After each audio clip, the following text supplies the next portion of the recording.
All right, hello everyone, and peace of Christ to all of you. Good morning for those who have a morning like me, and good evening for those who live in Far East. First thing come to my mind, I have some coffee next to me. I said, what if we have a coffee with our Lord, the Messiah? Now, the Muslim, they might say, huh, the Christians want to have coffee with their God. You see, our God is so good to the point he humbled himself to drink coffee with someone like me. One of the names of the God of Islam is Al-Mutakabbir. He is the proud. Actually, proud is not, no, it's not the correct.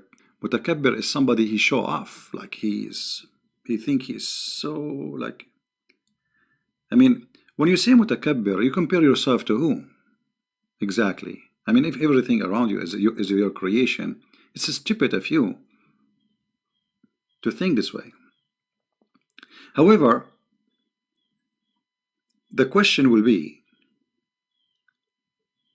if I am right now sitting in front of my Lord, my King, the King of Kings, the Messiah, and trust me, he will not mind. Remember, the Messiah, not only he would drink coffee with us, he washed the feet of his disciples. And not only that, he said to them, if you don't let me do it, you don't belong to me.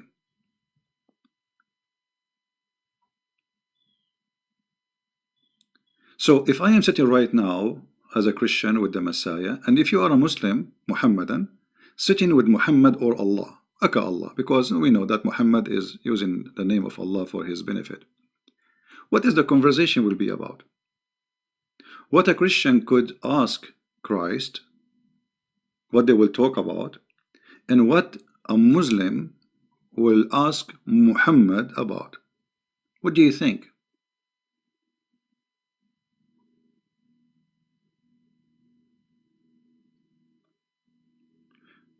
Actually, we will go back on time,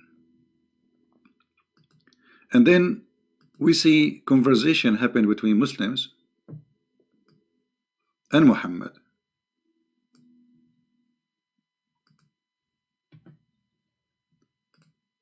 How they share things together, like what Muhammad and the Muslims they do when they talk.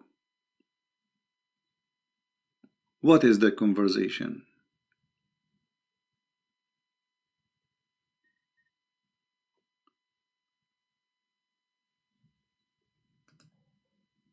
Let me see if I can find you some hadith. It just came to my mind.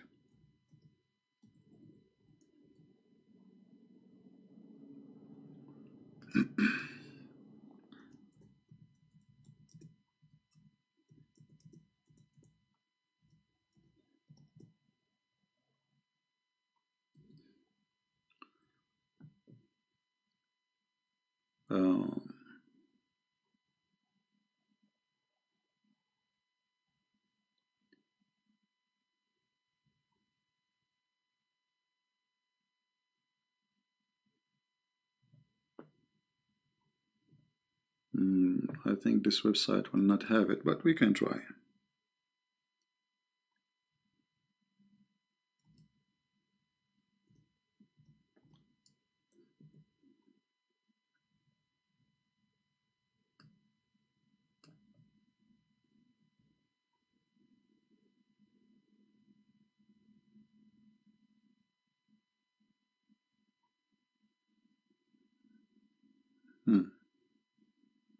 Will look like we are getting closer.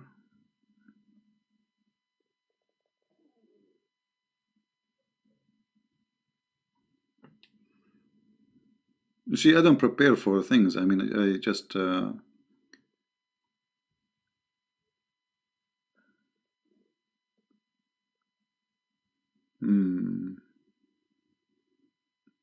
now I cannot find it. It's all right. Let me find something else. I hope this time we'll find it. This one I have it saved because it's hard to find. Let me see. Even this one we cannot find it now.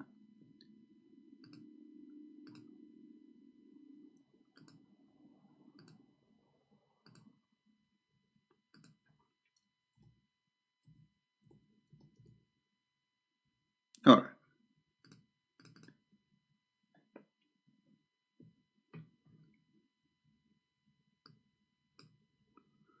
This is a hadith. I will put it in front of you.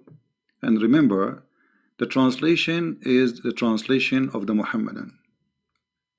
I have nothing to do with it. This is not my website. This is not my statement. This is their business.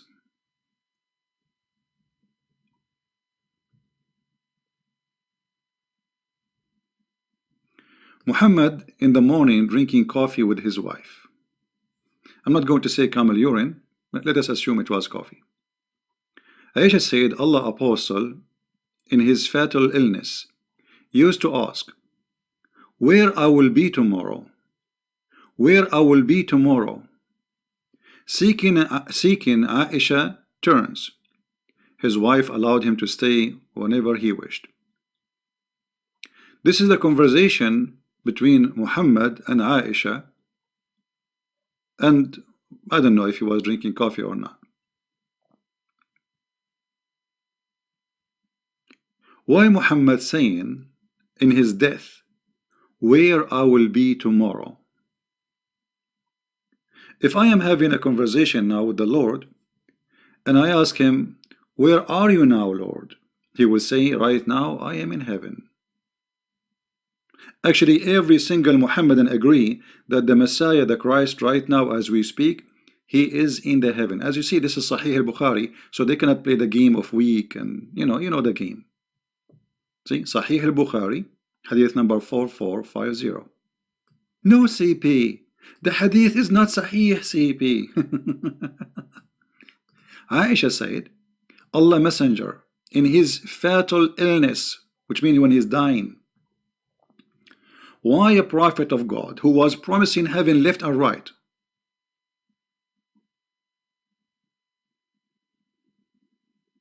he is worried where he will be tomorrow, which means after death. You see, tomorrow the guy he's dying. Where I will be, used to ask. Used what? Used. It's not like one time, twice, three. Used.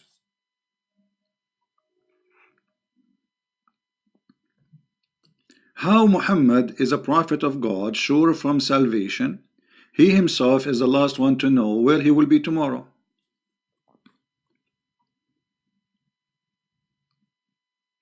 No CP. He's asking when our flight CP. This is not about prophet, he is not sure from salvation CP. The prophet is asking Aisha, did you buy the ticket for the train CP? Oh, okay. Because always they have their own, funny answers. And this is a clear proof that Muhammad is nothing but a fraud. The man now he's dying. He knew he is going to face his creator. If you believe in the creator, he knew he's a fraud, and he is so worried. Why Muhammad asking even Aisha? Didn't he ask Allah before? Didn't Allah promise the Muslims heaven?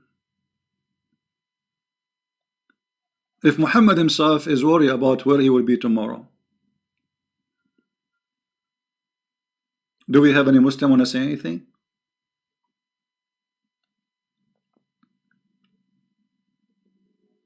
Any Muhammadan have anything to say?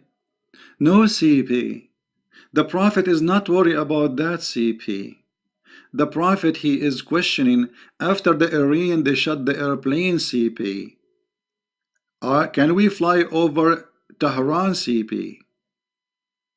The guy is dying in his fatal illness.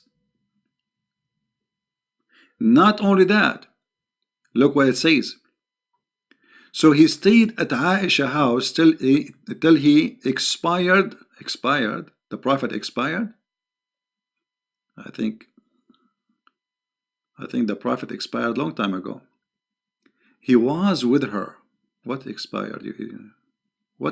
Until he expired? The prophet expired? No, CP. Learn English, CP. It doesn't say expired, CP. What did that say?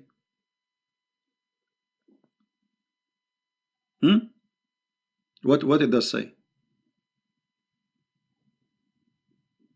Hello?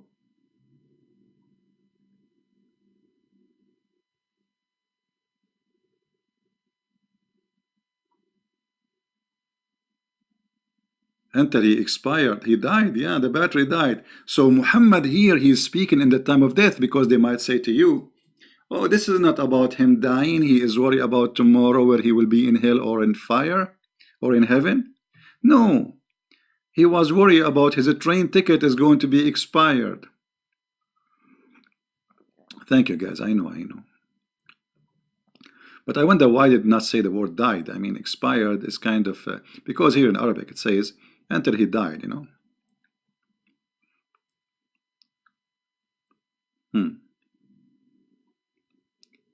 The prophet died on the day of my turn. They have turn, in my house, and he was taken into Allah while his head was against my chest. Look how it's romantic. And his saliva mixed with my saliva. What's happening here?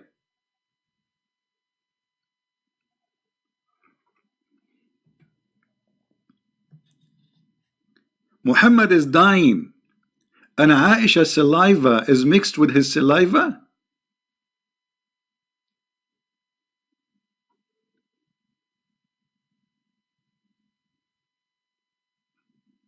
Why the prophet's saliva is coming out?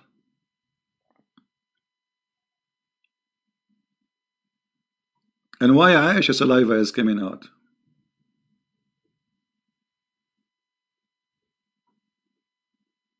What is that? No, CP. No, CP. Learn English, CP.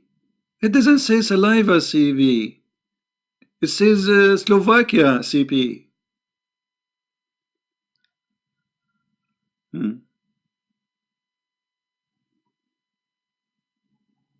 Actually, this is a proof that Muhammad, he died in a very, very ugly death. He died truly from poison. You see, when person he die, what come from his mouth? Saliva. It come like a foam.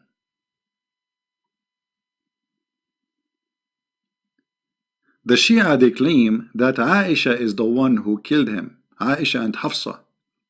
And this hadith here confirming something very weird.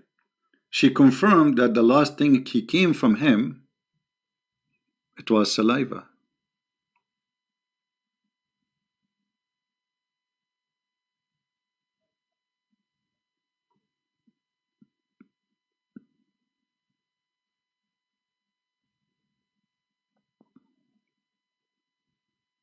And then the hadith continue, and look, look what the story is about. Muhammad is dead and his saliva is coming out. Aisha added, Abdul Rahman ibn Abi Bakr came carrying siwak. Siwak, the thing they beat their women with, supposedly their long root, but they use it for their teeth too. He was cleaning his teeth with Allah messenger look at, look how the story is mixed. The guy is dead now, and he look at, and he is asking for the siwak. Why they are mixing the story here? What this is about? Have you ever heard of a book more stupid than this book? The guy, he is dead now. So what do you mean Abu Abdul Rahman, he came and he have miswak, and then Allah messenger look at it, and I said to him, oh Abdul Rahman, give me this miswak. So he gave it to me and cut it off and chew it at the end, and he gave it to Allah messenger. Like, what a disgusting story. Did you notice what happened here? The guy, he chew the piece of wood in his mouth, and then he put it in the mouth of the prophet. And they say to us, Islam is a hygiene religion. But how this has happened? The guy is dead. No, CP. It did not say he is dead, CP. It says he is expired, CP. So while we are sitting with the Messiah, drinking our coffee, he will speak about himself coming with his glory and his angels, and he is going to judge every man, every human being, everybody. But Muhammad, he's asking Aisha, where I will be tomorrow? Where I will be tomorrow? Brother and sister, I will tell you a story about the Prophet Muhammad. The Prophet Muhammad before I die. It's a very touching story and very romantic. Please sit down. And sister, if you are listening, close your ears, because there is some sexual like stuff here. When the Prophet, brother and sister, actually brother only, forget about the sister, he was dying.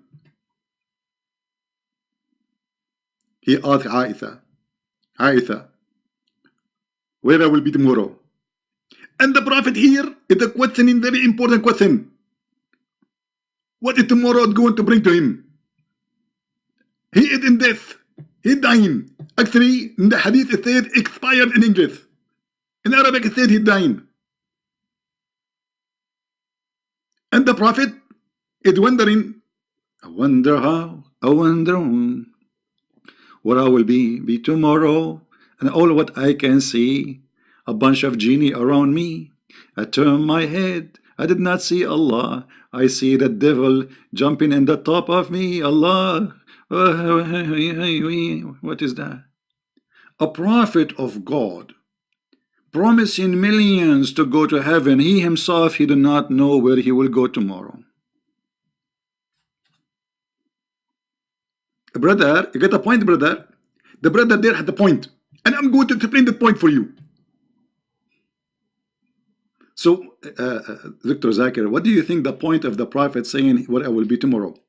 Christian friends, actually, first of all, you are stupid. And no, CB, it doesn't say that.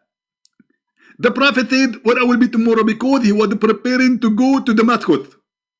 Because supposedly the Messiah will come there and he will come down in Damascus. Okay. What do you think?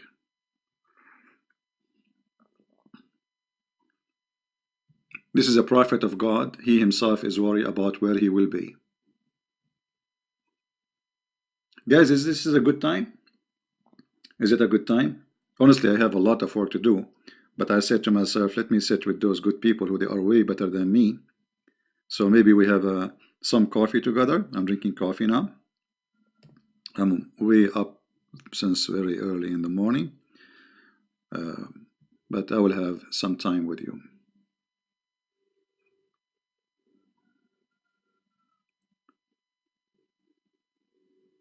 Can you debate who? Do you dare to debate Mehdi Hassan at Al-Azira? Al-Zira?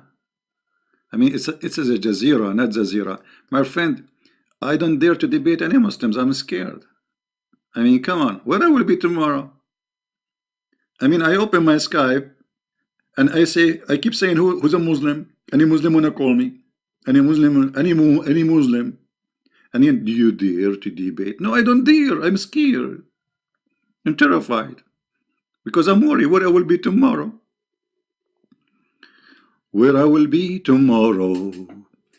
That's a good question.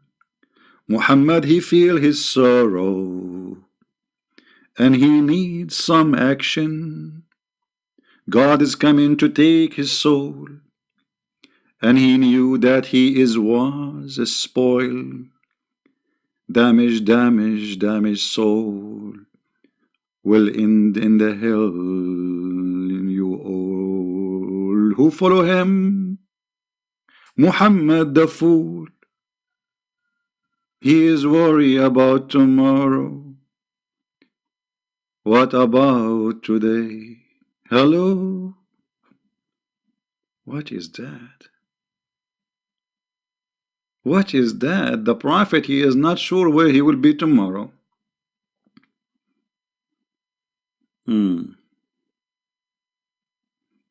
Can you speak about the pillars of Islam? My friend, there is no pillar of Islam. As you see, the guy is worried about tomorrow. What pillars of Islam? He spent his life teaching Muslims how to shave their private part, how to shave in their arm, how to clean their anus, and how to clean their, I mean, and now he is saying, where I will be tomorrow.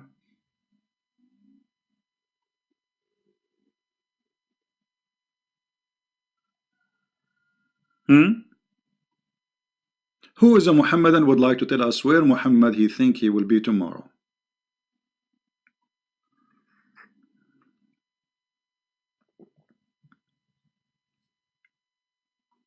We can't play anyone videos. You see, I avoid playing Muslim videos because they flag my videos if I play their videos. Otherwise, I would love to. So we can laugh together. But this is what they do. You see, if they play my video, I don't flag them because this is for my benefit. More Muslims will come and listen.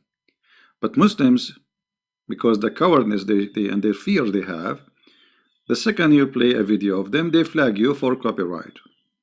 That's why I avoid playing them. Any Muhammadan? Where I will be tomorrow, you will be in hell, Muhammad. Get ready for the barbecue. Hello. Hold on. Muhammad in the Quran, he said something which is interesting. Do you think Muhammad thinking and he is worried about what will happen to him? Anyone remember what Allah he said in the Quran? About people like Muhammad supposedly? Because Muhammad is worried, obviously, you know.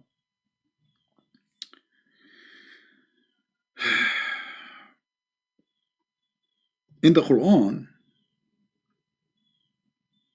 it says that Allah will insert in the anus in the judgment day a long chain. He will make it go inside the nose and he will take it, he will extract the chain from the anus. Hold on. The puppies of Mimi Hijab, they will say, no, CP, it doesn't say that, CP. This is your fabrication, CP. No, this is not my fabrication. You are a liar and you are a potato. So you don't dare to call me. No, CP. Is that what Muhammad is worried about? That Allah will insert inside his bum a long chain? This is why he's worried before he die? Let me show you the reference so people, Muhammadan, they will not say, because, you know, funny, I show them word by word in front of their eyes in the screen and they say, no, CP. It doesn't say that, CP. Okay.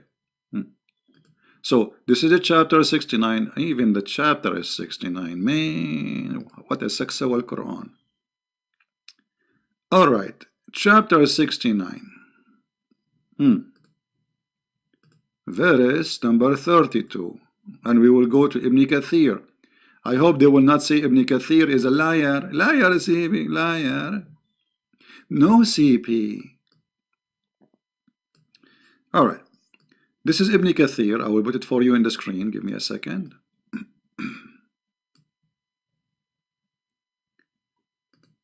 All right, here we go. I hope you can see the whole thing. Let me zoom out a little bit. Here it says, then fasten him. Who is the one saying, no, CP? It doesn't say that, CP. Then fasten him on a chain, wherefore the length is 70 cubit. Ka'b al-Ahbar said, every ring of it will be equal to the entire amount of the iron found in this world. Oof, oof, oof, oof, oof, oof, oof, oof, oof. Don't you think this is so small, brother? So the anus of a Prophet Muhammad is so small. And now Allah, now I understand why he is worried. He will insert it in the anus. Look. And it will be, then fasten him, it will be entered into his buttocks and pull out of his mouth.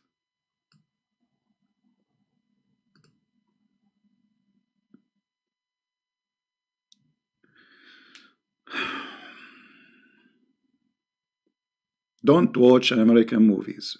This is what happened to you when you watch too much American horror movies. This God, He enjoy sexual torture. He is targeting your bum, your anus. And that explains why the Prophet of Allah is worried. I mean, if you are not worried about your buttocks, you will worry about what? His brain? He don't have one. Aisha, where am I? Where tomorrow I will be?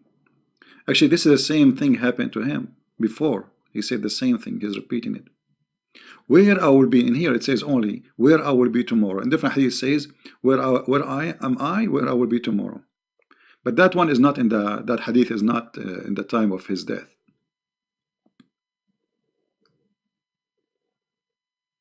No, it doesn't matter. You know, Christian Prince is lying. You show it from their books. It doesn't show. It doesn't matter. He's lying, and the Muslim for sure they will agree. I mean, brother, yes, brother, he's lying, brother. Brother, Christian Prince is a liar, big feet liar, brother.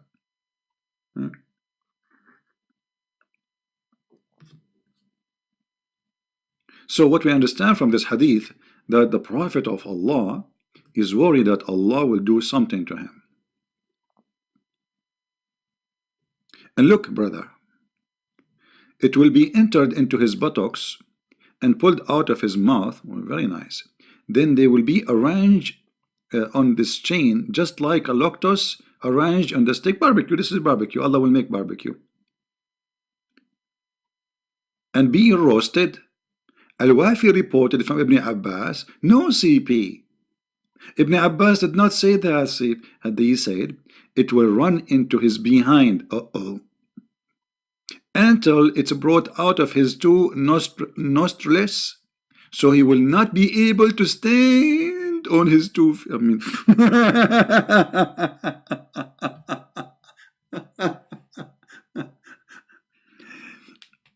a brother and sister, Islam is the religion of common sense. Everything in Islam is a true story. And Muhammad now is giving us a story that Allah is going to insert in the anus of every person who don't obey him, and he will make it come from his nostrils, brother.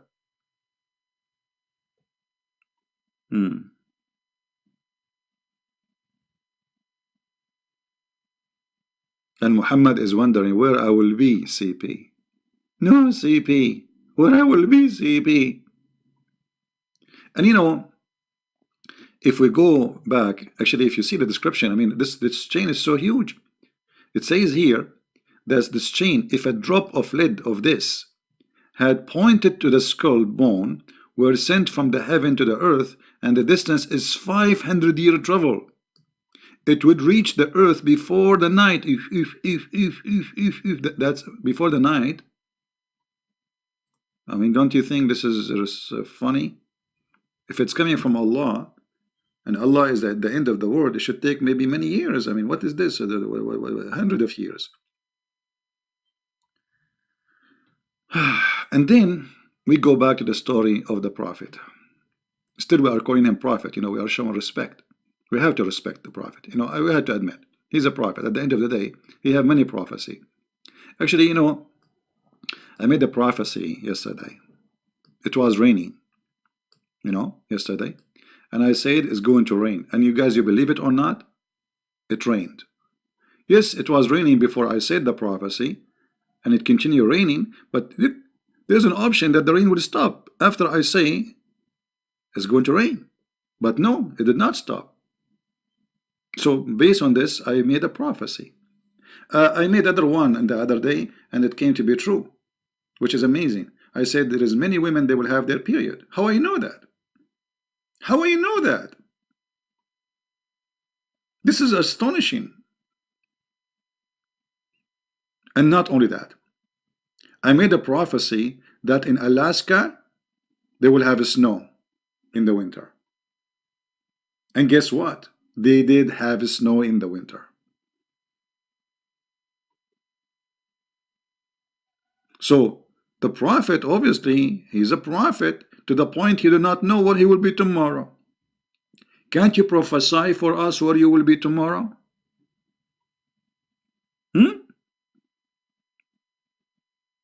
How this man is a prophet, but he do not know where he will be tomorrow.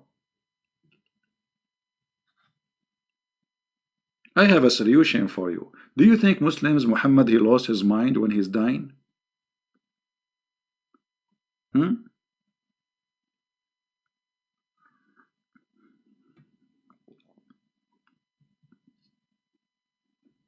What do you think? Did he lose his mind? Actually, there's a hadith where Umar ibn al-Khattab, he said, قَدْ هَجَرَ الرَّسُولِ. Hajara, which means he lost his mind. This is stupid, crazy. Don't listen to him.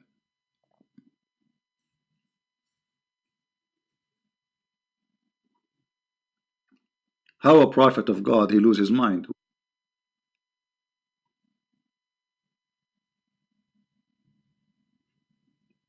Any Muhammadan have anything to say?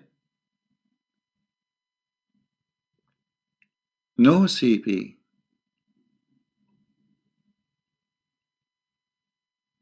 Yeah, but you see, first of all, the bewitched is a lie. There's nothing is called bewitched. In nowadays, anyone he act crazy, they think he's bewitched. You know, physically fine, but he act weird. You know, strange. So they say he was bewitched. But this is in the element of death. He's dying now. Dying. This is, you know, this is way after the story of the bewitching.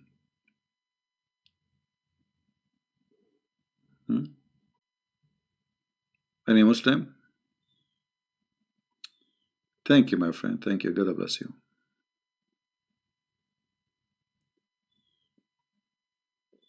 Any Muhammadan have anything to say? Guys, did you save this hadith? Because later we might look for it. You see, actually, I was looking for different hadith. There's a hadith, I save it, and I could not find it. You know, but I came to this. You know, like either he crazy, became a crazy, or lost his mind, or he is really worried. Which one? Either one is a horrible choice.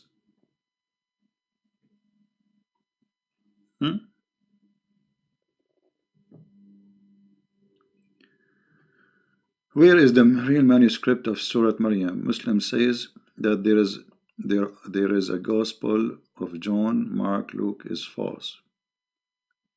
You see, when the Muslim they say that the gospels of John and Mark they are false, that is against their stupid God. Why?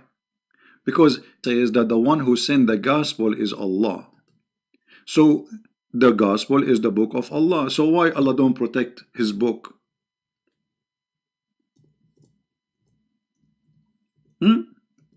Isn't it Allah in tons of verses saying that Allah, he sent the Torah and he sent the gospel?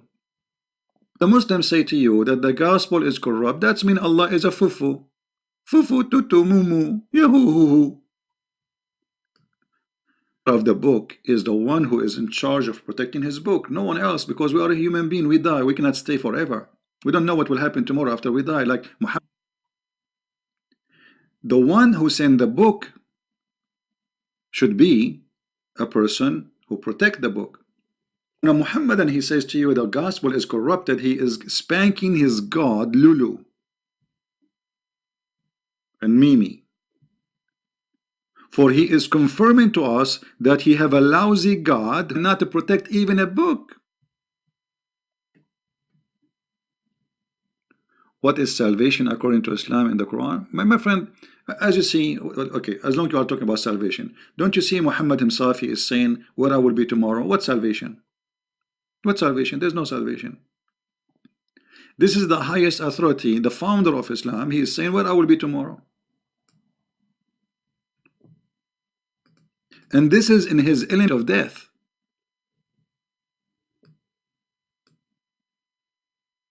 The founder of the cult of Islam, he is not sure from his own salvation.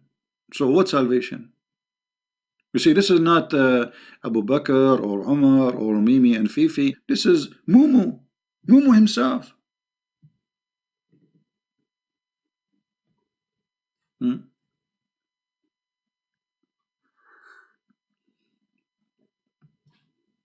Any Muhammadan have anything to say? And when they accuse your Bible of corruption, they are using themselves, because according to them, the Bible is sent by Allah. And not only the Quran says That's Allah. Nobody can change his words.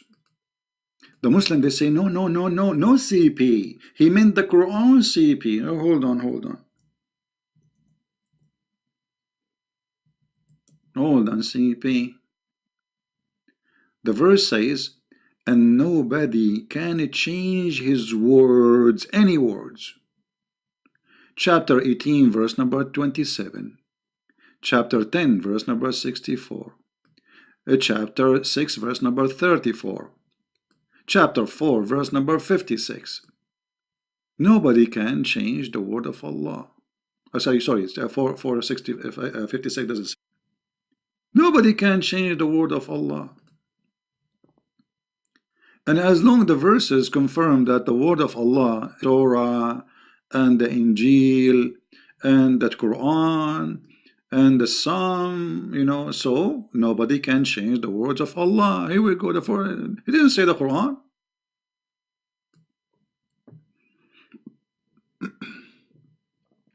Yes, it's true. This is what the Muslim Sunni do.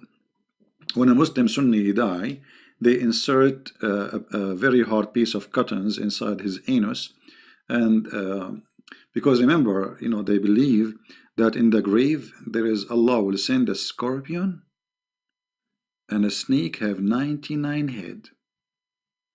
Some hadith they say, or stories, that the snake have 7 heads and every head have 9. Yeah, snake have 7 head. Every head have 9 head. I think it's like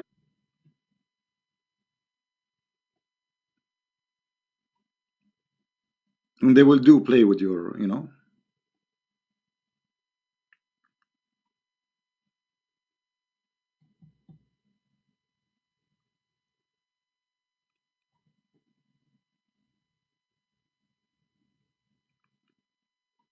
Any Muhammadan? Any comment?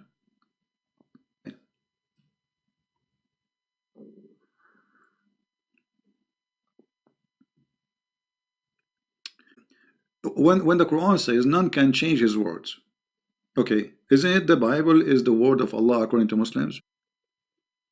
And we showed you tons of verses. He did not say nobody can change his Quran. My mic is cutting off. I don't think so. This is maybe from your side.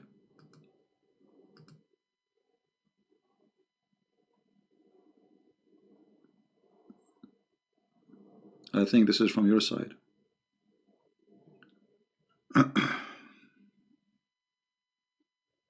Any Muhammadan? Guys, is my microphone good? Do you hear me good? Is my microphone clear? My voice is gone?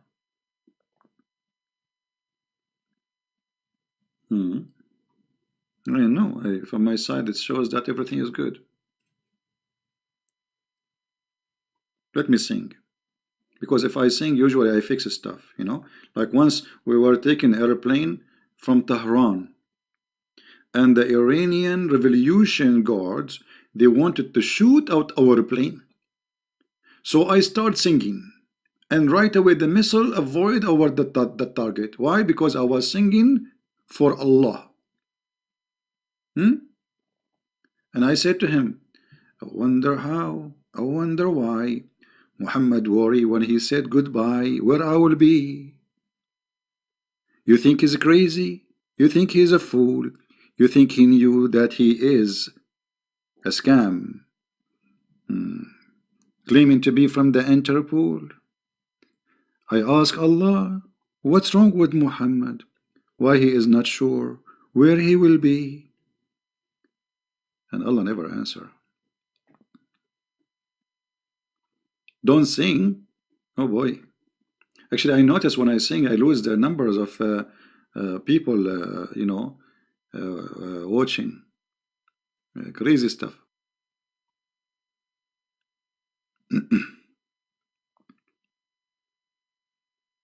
Any Muslim want to say anything? So, if we have a cup of coffee with our Lord the Messiah, he is our King, the King of Kings, and we ask him the one who believe in you, where he will be? He will say, who in me and I will live.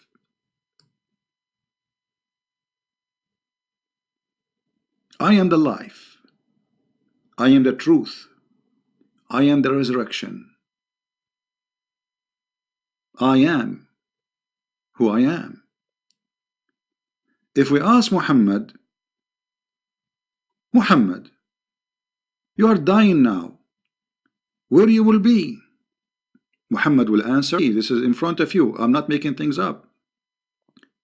Do you have any idea where Muhammad will be tomorrow? Jibreel will answer, I don't know, prophet he will be. I don't know. Let us ask Allah. We ask Allah, do you know where Muhammad will be? I will not answer because he does not exist.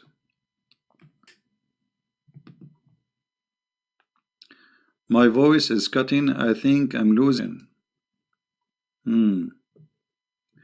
Yeah, I'm getting bad connection, so I better finish fast before we lose our connection. Oh boy. Okay, it's getting back. It's coming back. Yeah, there is a bad connection in the internet.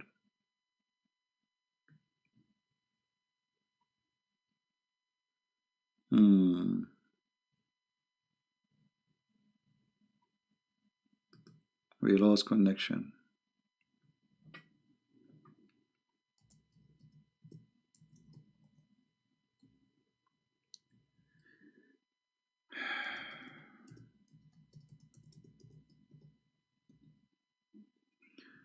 Okay, guys, sorry, we lost connection for a little bit of time. Well, what we can do, but I think now it is fine. See what happened when I sing? Disaster hit. I sing, things happened. Someone saying, why in the Quran it says the Messiah he is called Isa? Well, ask Muhammad. How I don't know. Muhammad, I think Muhammad, because you remember, Muhammad believed that the Messiah is the son of Mary, the sister of Aaron, correct? And I believe that this Mary or Maryam, she have a son, his name is Isa or Isa.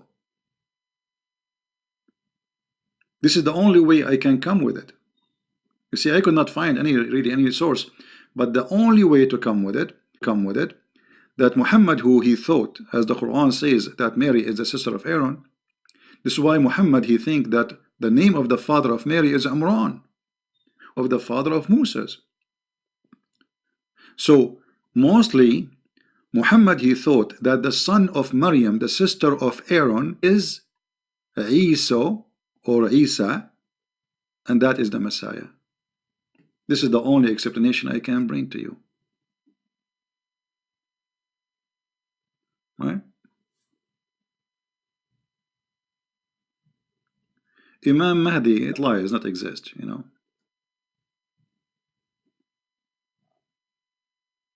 There's no such a thing. It's called Al-Imam al-Mahdi. And even one, he have tons of stories about Al-Mahdi. As an example, the Mahdi, you know, the Mahdi is just another copy of the Christ. That Al-Mahdi, the Mahdi, some they say that his mother, her name is Nargis. Some they say his mother, his name is Maryam. He is not born from the private part of his mother. She gave birth to him from her thigh, which is normal to happen in the Middle East. I know many friends, their mother, she gave to them a birth from her nose. You know, where it says Maryam is a sister of Aaron in the Quran. Ya Ukhta Harun.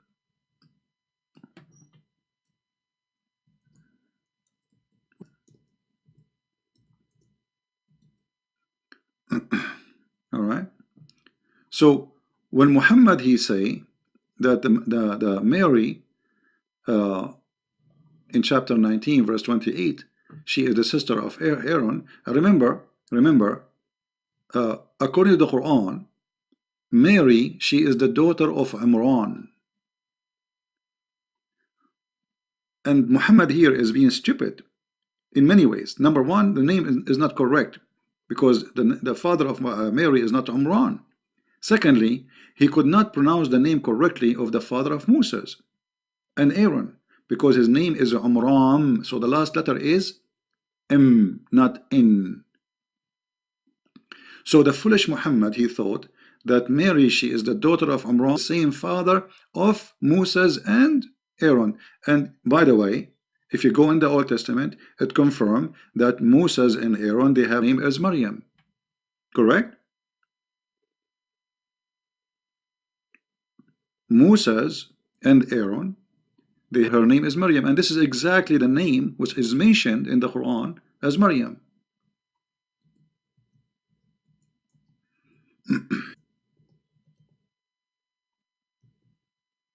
Right? Where all the confusion of the false prophet coming from. He sit with the Jews. The Jews, they say, Moses have a sister, have a brother. The brother, his name is Aaron. The sister, her name, and you can find that in the book of Exodus, chapter 2. Muhammad, he took it. What is the name, Jack Shalom? Habibi Muhammad. The name of the father of Musa's Habibi Muhammad. Name is Umran. Umran. So Muhammad, he did not understand what the Jew is saying, so he said Umran. And now they have a chapter in the Quran, Alu Imran, the family of Imran.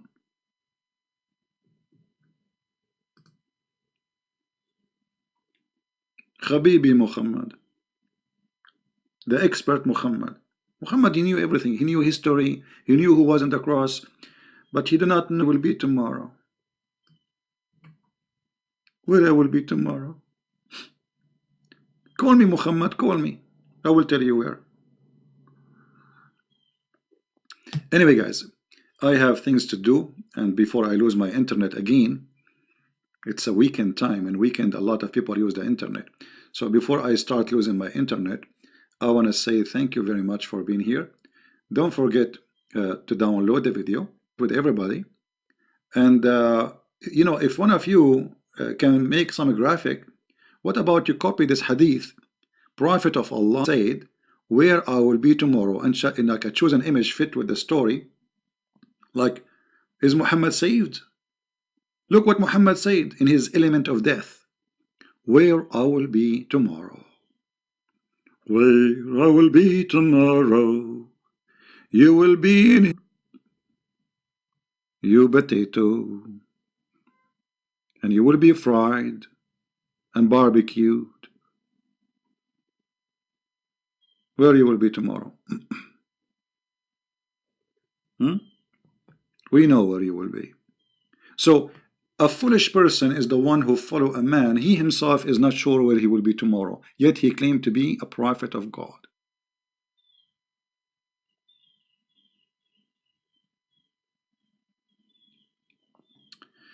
It is strange that the family of Maryam realized that Maryam commit after she gave birth. No, the Quran doesn't say that. It doesn't say that the family of Maryam, the Jews, they came to her. But this is stupid. Why? Because you see, the is a stupid book. The Bible make it clear. Mary, she was engaged to Joseph, and legally that make her his wife. Engagement to Jews is a marriage, but you did not go yet. She did not go to your house, but you can have her.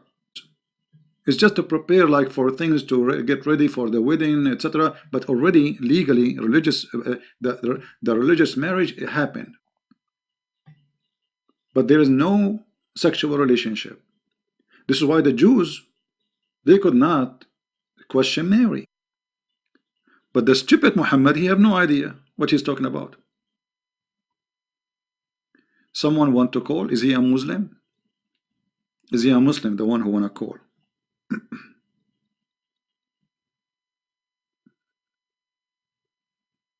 Muslim? Okay, hold on.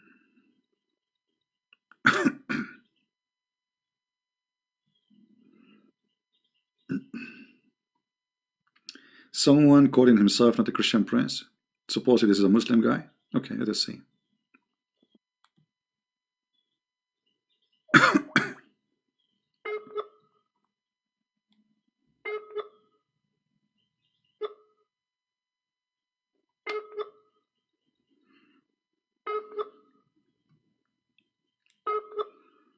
He's not. And look, look how much I'm giving them paranoia. They call themselves by my name. Call me, buddy, call me. Let me try one more time.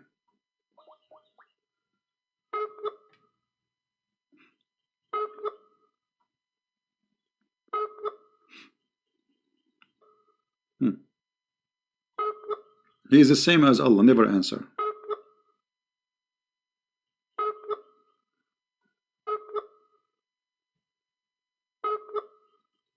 Alright. Well, I will give you 3 minutes before we call me, if not.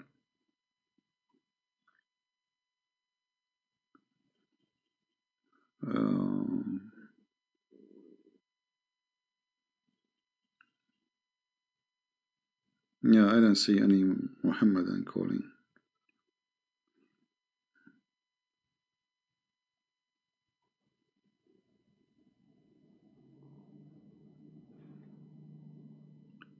Any Muhammad? I turn my head up and down. I turn it, and all what I can see. Muhammad worry where he will be. Muhammad a fool. No, he don't know where he will be. Part in the Mississippi River. And those like all no, your private part in Amazon River. Oh boy. And those fish who eat meat, I mean they are all over. They will enjoy the sausages.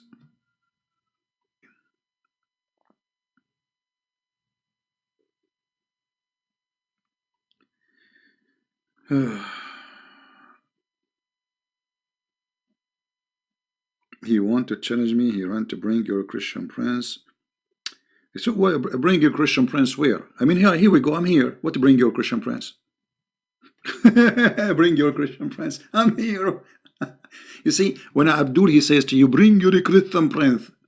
You tell him his life on air. Call him. What to bring him? All right. What the potato? Potato, potato, potato, potato, tomato, tomato, tomato, ta-da-la-la-la-la-la. What a crazy people. Bring your Christian prince, brother. Calling me then. If I am invisible.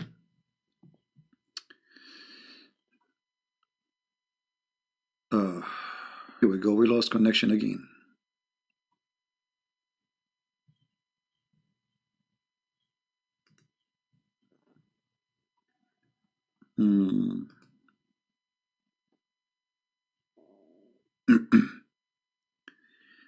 All right, we are losing connection suddenly. There is something not right happening with the connection. I apologize for that. Let me finish before we lose the connection totally. Look like the connection is getting bad. It's a weekend, and look like we are going to lose connection. It's happening again. Yeah, it's happened always. Because here it's like you have a line, but I think what this company do, they share the line with others. Is it possible that the Jews gave Muhammad a false stories, and then Muhammad? Yeah, exactly. The same as the story of Alexander the Great, etc. Yeah. All right, guys. I think I will finish for today before we lose connection. I think we lost connection again.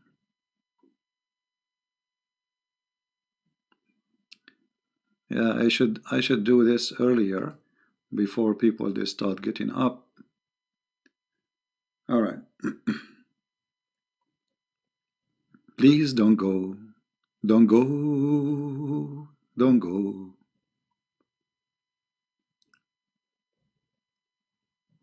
How you cannot find me? So how people they are texting me? I have thousands of text messages, and you cannot find me. I'm not sure how this happened.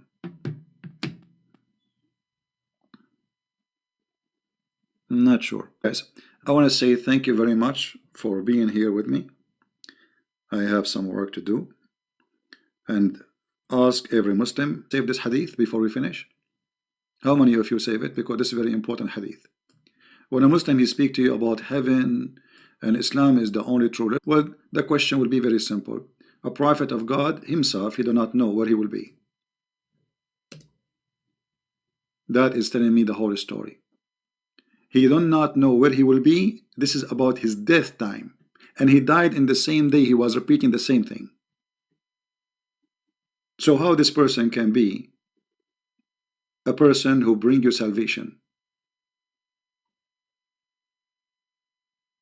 Right? Okay, guys, I will check my Skype later to see if what you are saying is true about being invisible. I will check that. Thank you, everybody, for being here. I want to say goodbye before I lose my internet again. Christ is Lord. I will try to come back at night, by the way. So get ready, subscribe if you like what we do here. Download my videos, share them. They are for free. I don't make videos for me. I'm sick of this cult.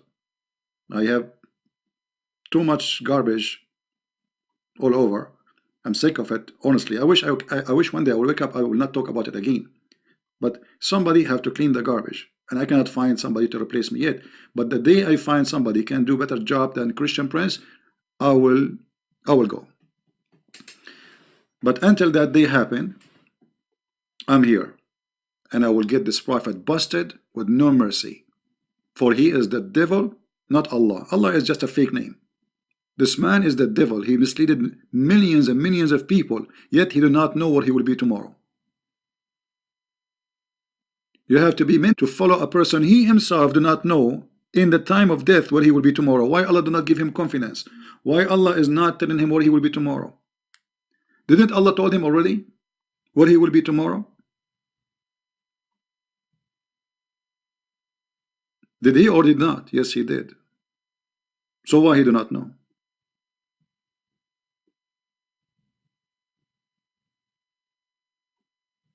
So join us later at night. We'll be here like maybe the same as last night if you like it, and I hope, or maybe a little bit earlier. And just to check the page, my Skype, my YouTube, and you will find out when I will be again. Thank you guys for being here. May the Lord bless you. And with the Messiah we live. With Muhammad we will not know where we will be tomorrow. Hold on, we have a Muslim. Hold on. Oh, we have a Muslim. We have a Muslim. You believe it? Where is? We have a Muslim. It's hard to believe, but it's true.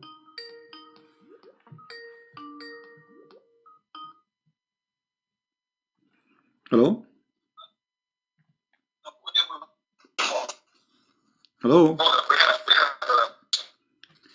Mute, please.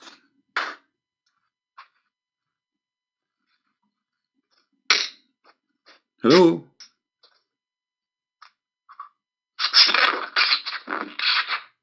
Hello? Yes, you are live on air, my friend. Who is with me?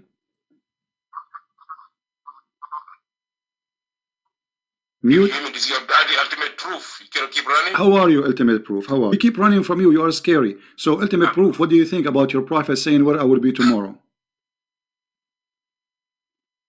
You said what? Your prophet saying, and I'm showing the story in the screen. He was dying and he said to Aisha, where I will be tomorrow. Where do you think your prophet he will be tomorrow, and why he's asking this question?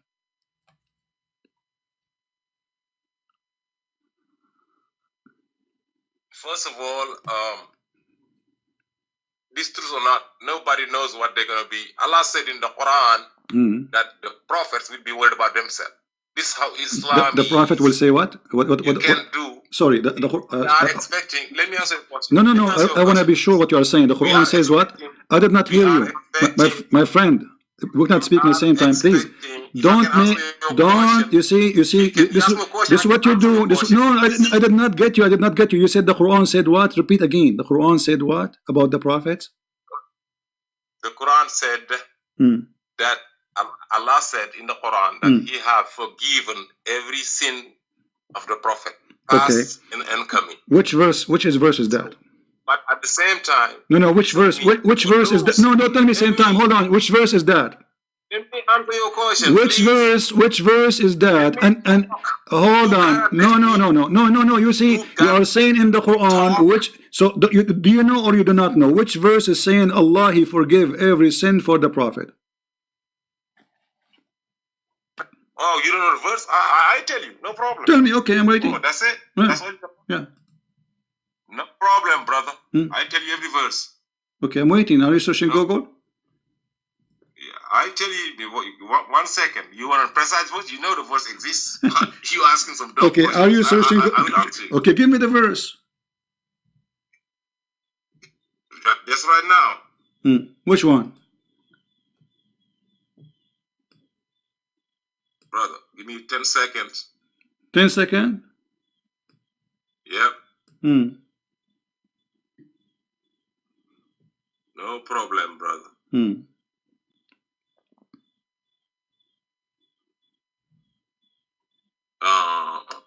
It's gonna be 48-2. Well, I'm showing it in the screen since 5 minutes ago, and you saw it in my screen.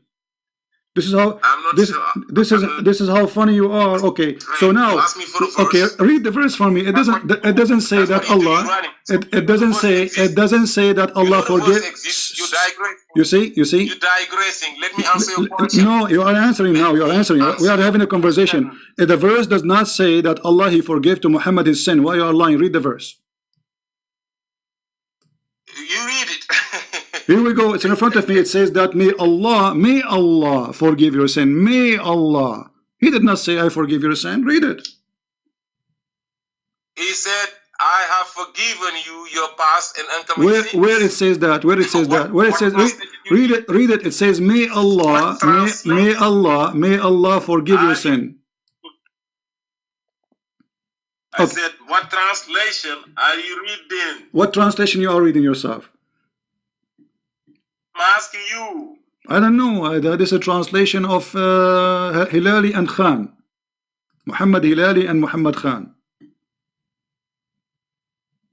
Yes, read any translation. Okay. Tell me just what you read.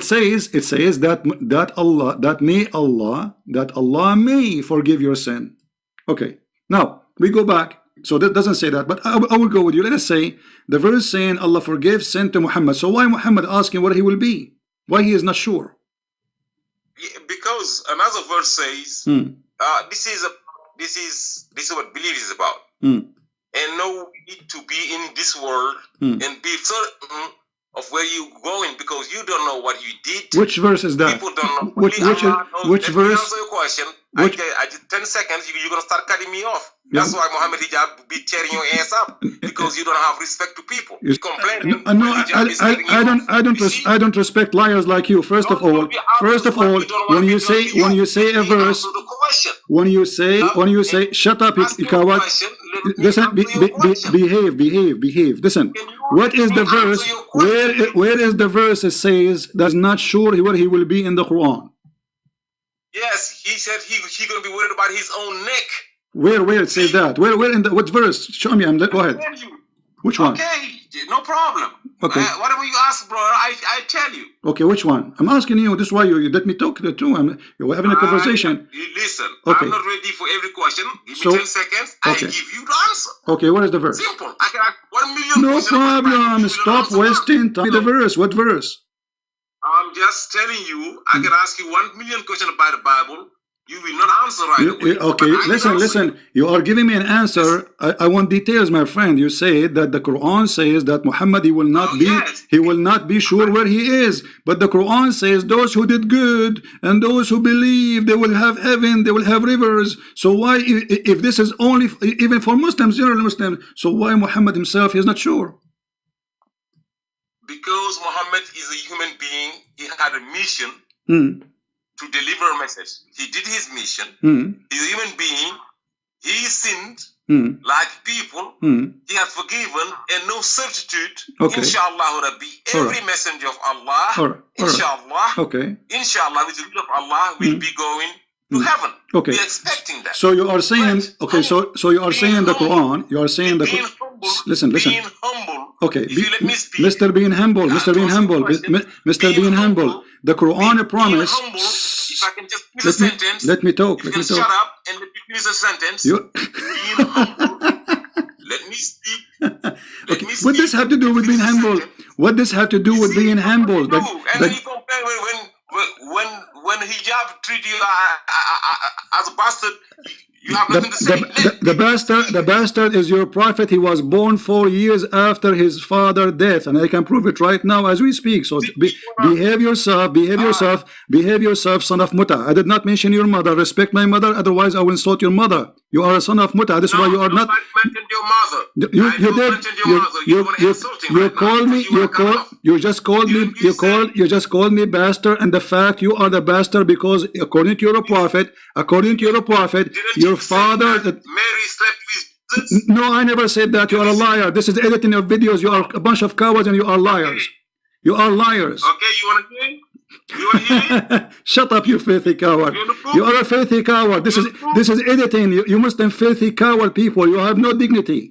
Editing? Do you know the proof? Yes, we never proof. We give you proof because I know what the proof. This is video editing. I say that someone slept with someone. You edit the video. You put it together. Filthy or filthy like your prophet. Don't change the topic now. You want the proof?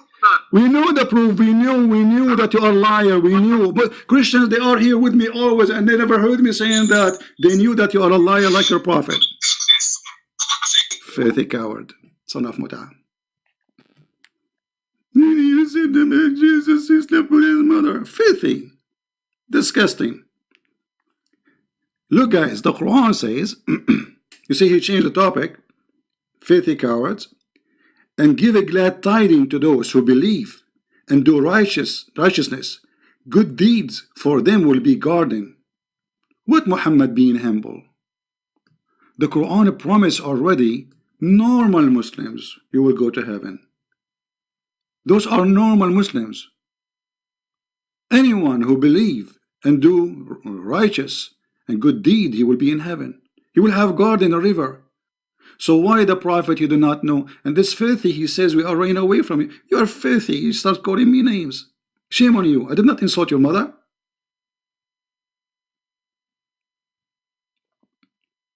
Very filthy people, they do editing to my videos. Everybody knows who I stand for. We fight 24 hours to get you busted just because you say Jesus is not a prophet. So how Christian Prince will say what you said, you filthy coward? I can show you right now that according to your Quran, Jibreel, he made Mary horny.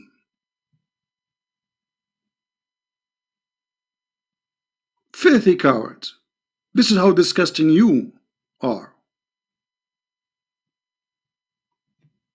This is why I call you the ultimate fart. And this Mimi Hijab, he start insulting, so he will not answer. I did not call Mimi Hijab a bastard. But obviously he is, you know. Yeah, he's calling again.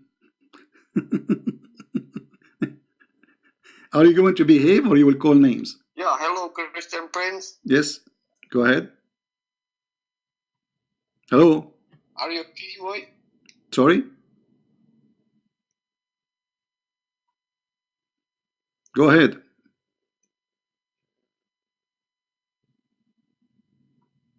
Hello?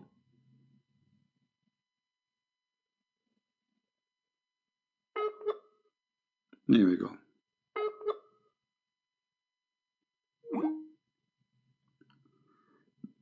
Coward, they do anything to my videos. Did you say that? Filthy, disgusting. They could not debate me. They try to frame me. They say, Christian Prince, he said that about Jesus. You filthy, disgusting. You filthy cowards. Shame on you. Shame on you, filthy people. You would have no dignity to fabricate audio. I can make now, from your conversation, I can make you saying things you never said. I just cut words, put them together.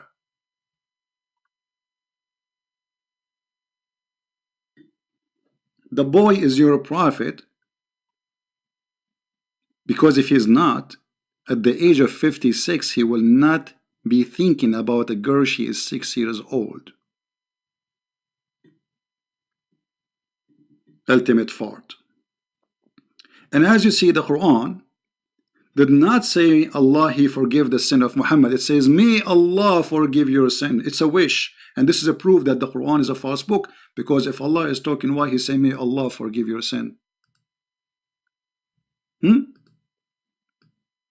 Allah saying to who may Allah forgive your sin? To Himself? Allah is wishing Allah to forgive sin?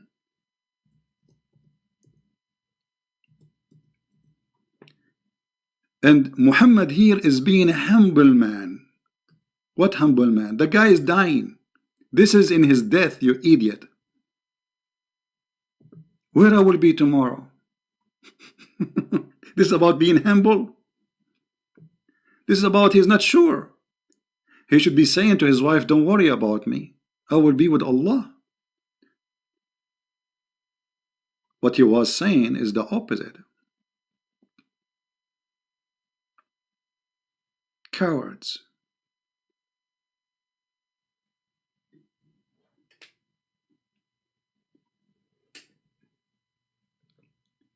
There's one thing all the Muhammadan they share. They cannot refute you. They try to put you down as a person. They make it personal. So they do editing for videos. They make, you see, from the video I made today, you can make many stories as you wish. I said the word sex, I said the word penis, I said the word, you can put them together, you make a story I never said. Cowards. Every Christian knows what Christian Prince he stands for. And every Christian believe that Jesus is the Virgin Mary. And every Christian believe that Mary is above all mankind. So how dare you to say what you are saying, you filthy coward? And right now, if there is a Muslim wanna call me, I can show you where it says in your interpretation that Allah He sent Jibreel, and Jibreel He breathed into her private part and He made her horny, so the sperm of the man which Allah created inside her made it move and made Jesus. And now they will take my voice and they will play with the recording and they will say, see, he's saying something about Mary. Filthy cowards. And by the way, this is not only increase the support for a Christian Prince, because the Christians, even those who maybe don't care, they will see that Muslims are a fraud. Not only they are not truthful, but they are a fraud, because when you fabricate audio, you are a fraud. You cannot answer me, you cannot debate me, so now what do? We fabricate audio.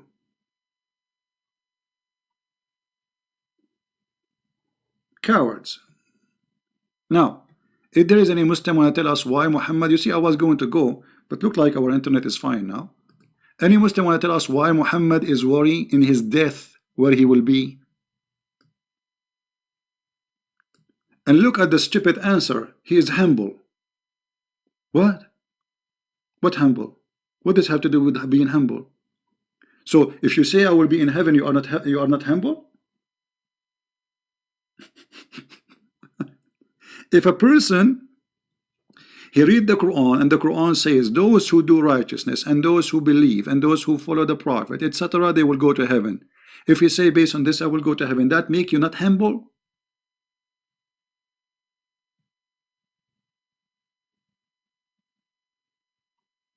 You know, my friend, he is not making point. He is breaking the fake. He is going to play the fake audio. He's not answering. He's not talking. He will start playing the fake audio. And don't tell me, please, what to do. If you don't like the way I do it, you can leave.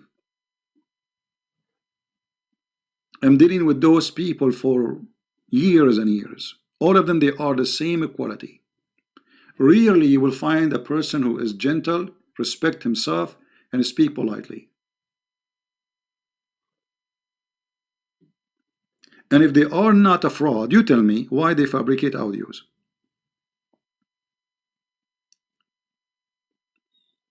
If they are following the good God, why somebody following the good God will say such a thing?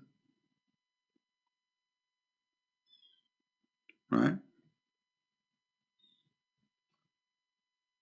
your face in Muhammad hijab. Muhammad hijab, he does not know me. He put pictures of people who, and who told you I'm hiding, you idiot? I go and do seminars. It is you, Muhammad, is hiding. And you know what your Allah is? You see, Muhammad hijab, his last name is burqa. And in the Middle East, they will not call you last name burqa unless you are a coward. And by the way, even Allah himself, according to Islam, he wear hijab. If you are asking me why I don't show myself, you just say that they have a picture of me, so why I'm hiding myself? You stupid idiot. Post pictures of people. Look what the Quran said. Allah, he never speak unless he is from behind the hijab. So why you don't say Allah is coward? Here we go. It's not given to any human being. Allah should speak to him unless it be an inspiration or from behind a veil. Do you see it? Do you see it? Is your God Allah is a coward?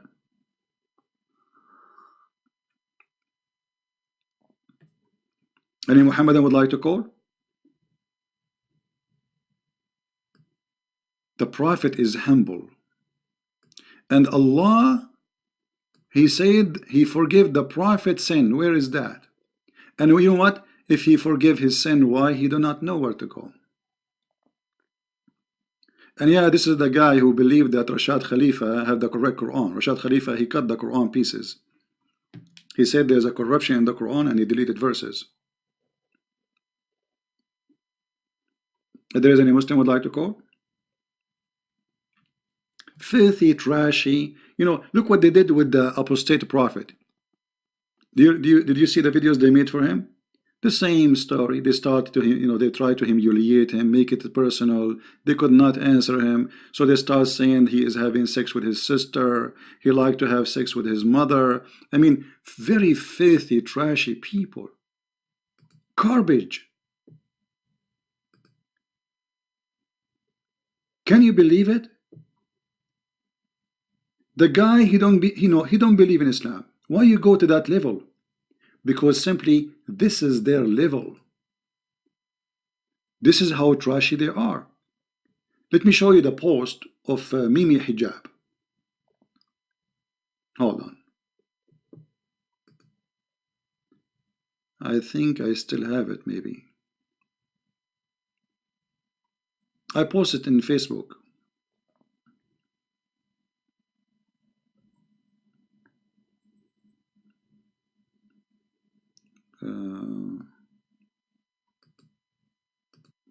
Maybe this one. No, this one. Hold on. I have it in Facebook actually. Mimi Hijab speaking awful words about the apostate prophet, claiming that he is right now as we speak, maybe he's luring his sister. You believe it? How trashy, how garbage they are. And all of this because the guy, he left Islam. We know. Not because he's a bad, or you don't even know him. The guy left Islam, so what we will do, we start fabricating lies about him. Give me a second, let me find it. I have it in Facebook. Just to show you, actually they can go how low. They are the same as their prophet, the same as their God. Nothing different. From their fruits you shall know them.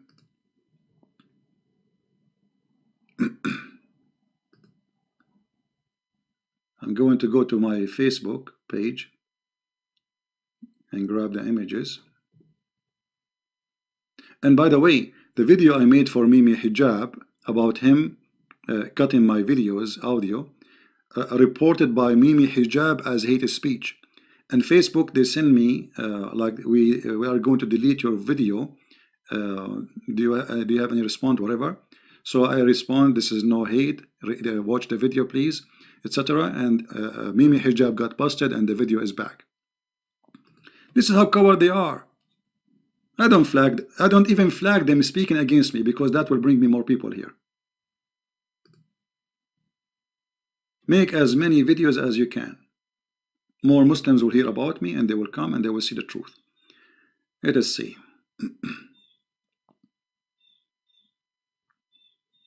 Skype is very slow. I mean, Facebook. The page is taking forever to load. Yeah, and anyway, if a person he don't believe in Islam and he left Islam, why you are going to speak about his mother, about his sister? I mean, what kind of a human being you are? And supposedly they are trying to teach us about ethic. Here we go. I found it. I found the first one. There's two of them. Let's see.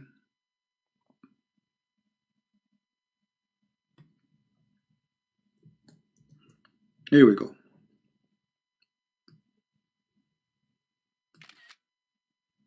Let me put it in the screen.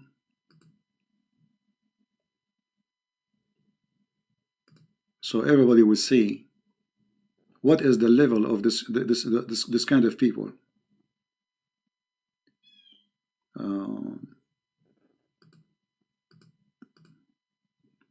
All right, there we go. We found the first one. This is why actually they don't even deserve I talk to them, but I agreed to speak to them just to get them busted, and we did. The coward, he did not let me talk. This guy, I'm just having a conversation with him. I did not mute him. Look at this filthy Mimi hijab, and you tell me what kind of a human being he is. Muhammad hijab. Why would this incest endorsing Islamophobe, who may be attempting to sexual lure his sister as we speak? Can you believe it? And I assure you, this guy will not speak in such a language unless he himself is doing that to his sister. Because I cannot imagine somebody saying that to somebody unless he is a person who think about that.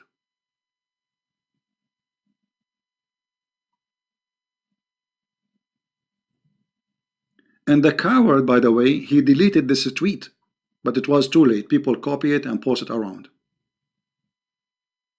But this is telling you the level and the standard of those people. They are street boys, trashy, garbage in, garbage out.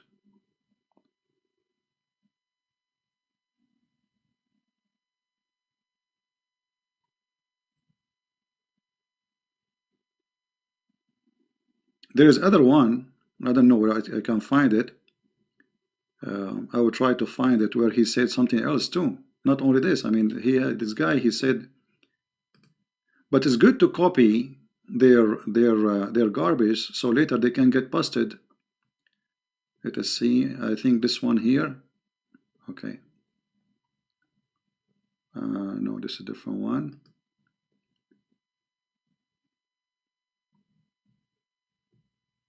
Anyway,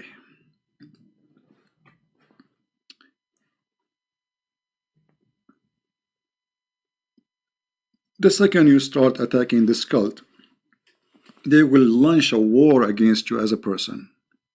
And they think they can intimidate you, and they think they can harass you, and they think, you know, you have no idea who I am. I'm doing this forever. I got death threat, I got people want to kill me, I got people want to pay me so I can stop exposing Islam. All of this will not work. The only thing will work is that you bring me more people. Imagine how many people now in the channels of those Muhammadan, they will hear about Christian Prince and they want to know what this guy is saying. And they will come to me and they will ask me, did you say that? I will say this, those are all liars. You know, this is what I do all day long, defending the truth. Christ is my Lord. Every Christian, he knew that. I will never say that. They are a bunch of liars. They have no dignity. They have no honor, the same as their prophet. And by the way, according to Islam, you can have your sex with your sister in heaven. Actually, hold on. As long as we are mentioning this topic, I hope I will not lose my internet. Give me a second. I will try to find a video about this topic.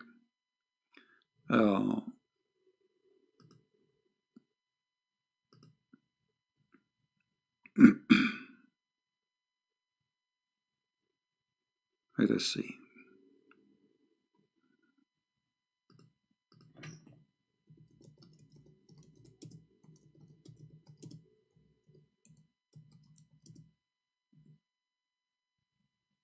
Here we go. I think this is the video, maybe.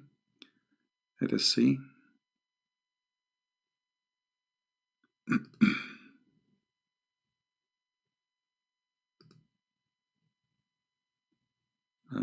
No, not this one. Maybe, hold on. Let's see. Maybe like we need to hear a little bit so we can see.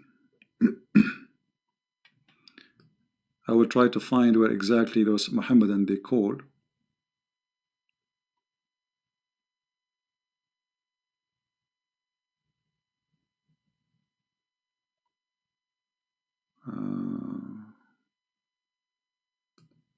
Maybe here.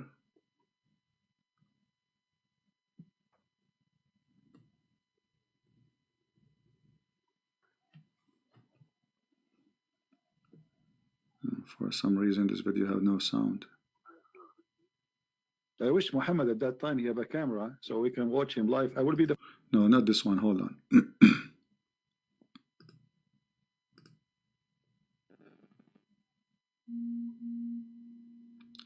The description of paradise 18 plus 18. Yeah, well, this one I see it, but it doesn't say that. It doesn't have that. I don't know. Maybe in the video, in the long video. Let us see in the long run. Here we go. Hold on. I think I found it. But where is that? In which point of the video? I think here. Let us see. I am very good. So what do you think about the Quran speaking that you can have sex with your daughter in the interpretation if she is daughter from adultery?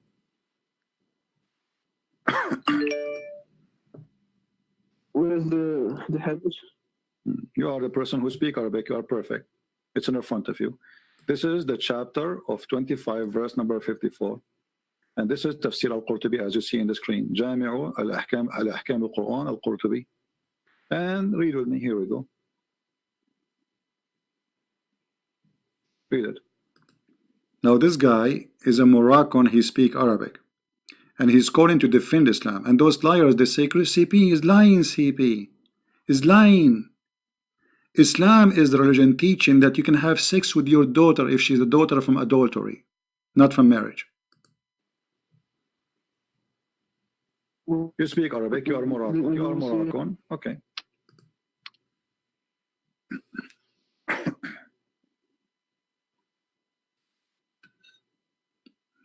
He's reading now. The astonishing teaching of Allah.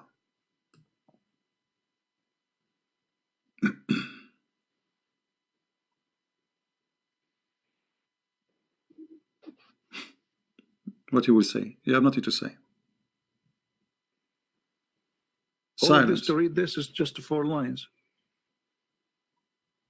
But this is not a hadith. This is just interpretation. Interpretation. Okay, it says you can have sex with your daughter if she is daughter from adultery.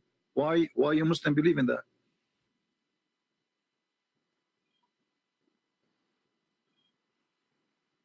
Mute. You have nothing to say. Cowards. Look. Read it, brother. Read in Arabic. Read. Let us hear your Arabic reading. Now, if you go to Mimi Hijab, you will say, liar. It doesn't say that. It doesn't say that. I like Moroccan when they read Arabic. Go ahead. Praise be to Allah. We have an amazing book teaching us that if I have a daughter, she is not the daughter of my wife, but she is my daughter. I can have sex with her too. That's amazing, brother. This is his interpretation. It's true, but this is the interpretation. This is your scholar Al-Qurtubi, and this is not me. This is not a Christian scholar. Why Al-Qurtubi saying that, my friend? Why Al-Qurtubi saying that? Why Al-Qurtubi saying that? He mistaken. Okay. He is not a prophet. He can do any mistake. He's not a prophet. Yes. But the Quran says, okay, let me ask you, according to the scholars of Islam, is your daughter from adultery is considered as your daughter? I don't know about this. Don't tell me you do not know. Suddenly he do not know. The guy is calling me liar. The guy he is calling me to refute me. The guy he know his religion. Suddenly he do not know. We have a Muslim here. He's a Muslim. He claimed to be a Muslim. I will continue playing the video after we see this caller here.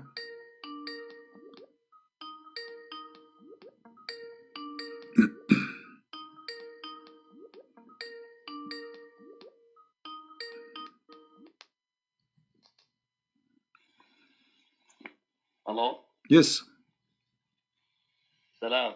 Salam, you are live on air, my friend. Go ahead. You are a Muslim, right? Yeah. I heard you claim in one of your videos saying that Muhammad was not a merciful man, and I want to show you a hadith. Is that okay? No problem. Go ahead, my friend. Okay.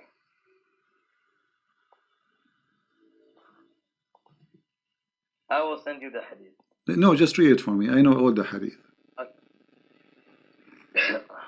Anas said 80 Meccans came from the mountain of Al-Tanim against the Prophet ﷺ and his companions at the time of the dawn prayer to kill them. And the Apostle of Allah took them captive without fighting them and set them free. Wow, that's amazing. Okay. So what is your response? Okay, I will answer you. So which book you are reading from, my friend? Sahih Muslim and Sunan Abi Dawud. Okay, so you agree with those books, right? You approve them. Yeah, but we're talking about this topic right now. I know, but you're approving those books. So you will not say I don't believe in those books. Okay. Habibi, we're talking about this topic. You're talking about what? We're talking about this topic right now. Yes, we are talking about the same topic. Here we go. I have a hadith in front of me. It says that your prophet, he killed all the children who they have little hair around their pubic area. He slaughtered all the men and even the children if they have little hair around their private part. And the hadith is in front of you. And the guy who is reporting this saying, and this is why I was not killed. Little children. Wait, let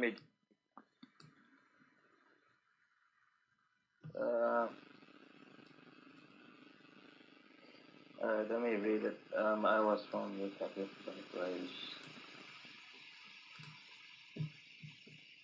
Where does it say the Prophet did it?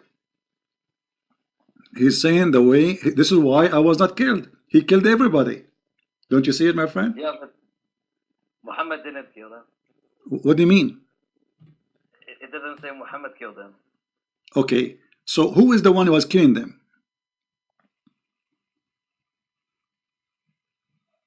Oh wait, this is talking about Bani Qurayza. Yeah, Bani Qurayza, so they are a human, right? Bani Qurayza are a human, they are not monkeys. Are they human? Yeah, but they broke the peace treaty. No problem. So why you are killing their kids? But Muhammad did not command this. Some other guy did, and Muhammad said to him, you have ordered like the commandment like Allah would do. And what the commandment of Allah to do? It says in the front of you that the Muslims, they slaughter everybody from those kids if they have little hair around their pubic. In Middle Eastern, okay, they have hair since very early age. Okay, and do you have a problem with that? You are calling me to show me that the Prophet is merciful. Where is the mercy to kill those children? What they did to him, Muhammad? Okay, so I'm asking you, is there a problem with killing women and children? No, I'm answering you. You said to me that the Prophet he released. I'm answering you. Your Prophet he released the captive. Let me ask you: did Muhammad release the captives who they are children, or he killed them? My friend, I'm asking you about that hadith. You are the one who called me. Don't change the topic. You are the one who called me. You wanted to show me that your Prophet is merciful, right? No, but I'm asking you about that hadith. Do you have a response to it? That's all I'm asking. The response is very simple. What you said is not true. Because you are saying he's merciful. That's not true. Because the merciful will not do that. Let me ask you then. Did Muhammad he rape a woman before even she arrived to her house, to his house? In the way he just killed her parents. He killed her father. He killed her husband. And he raped her, and her name is Safiya. Yes or no? Sophia gave her body willingly to the prophet, not by compulsion. Who is the one giving her the, what do you mean? She gave herself willingly to the prophet? Can you show me the reference? Yes. Can you show me the reference he raped her and by compulsion? Okay, I will show you, but you are the one who mentioned to me first that she gave herself to the prophet. I want to see, are you making things up or you have reference? That's what I'm showing me. My friend, are you making things up or you are giving me, or you are going to give me a reference? I'm giving you the true interpretation because you're okay. using your own interpretation. Can you give me the reference? Okay.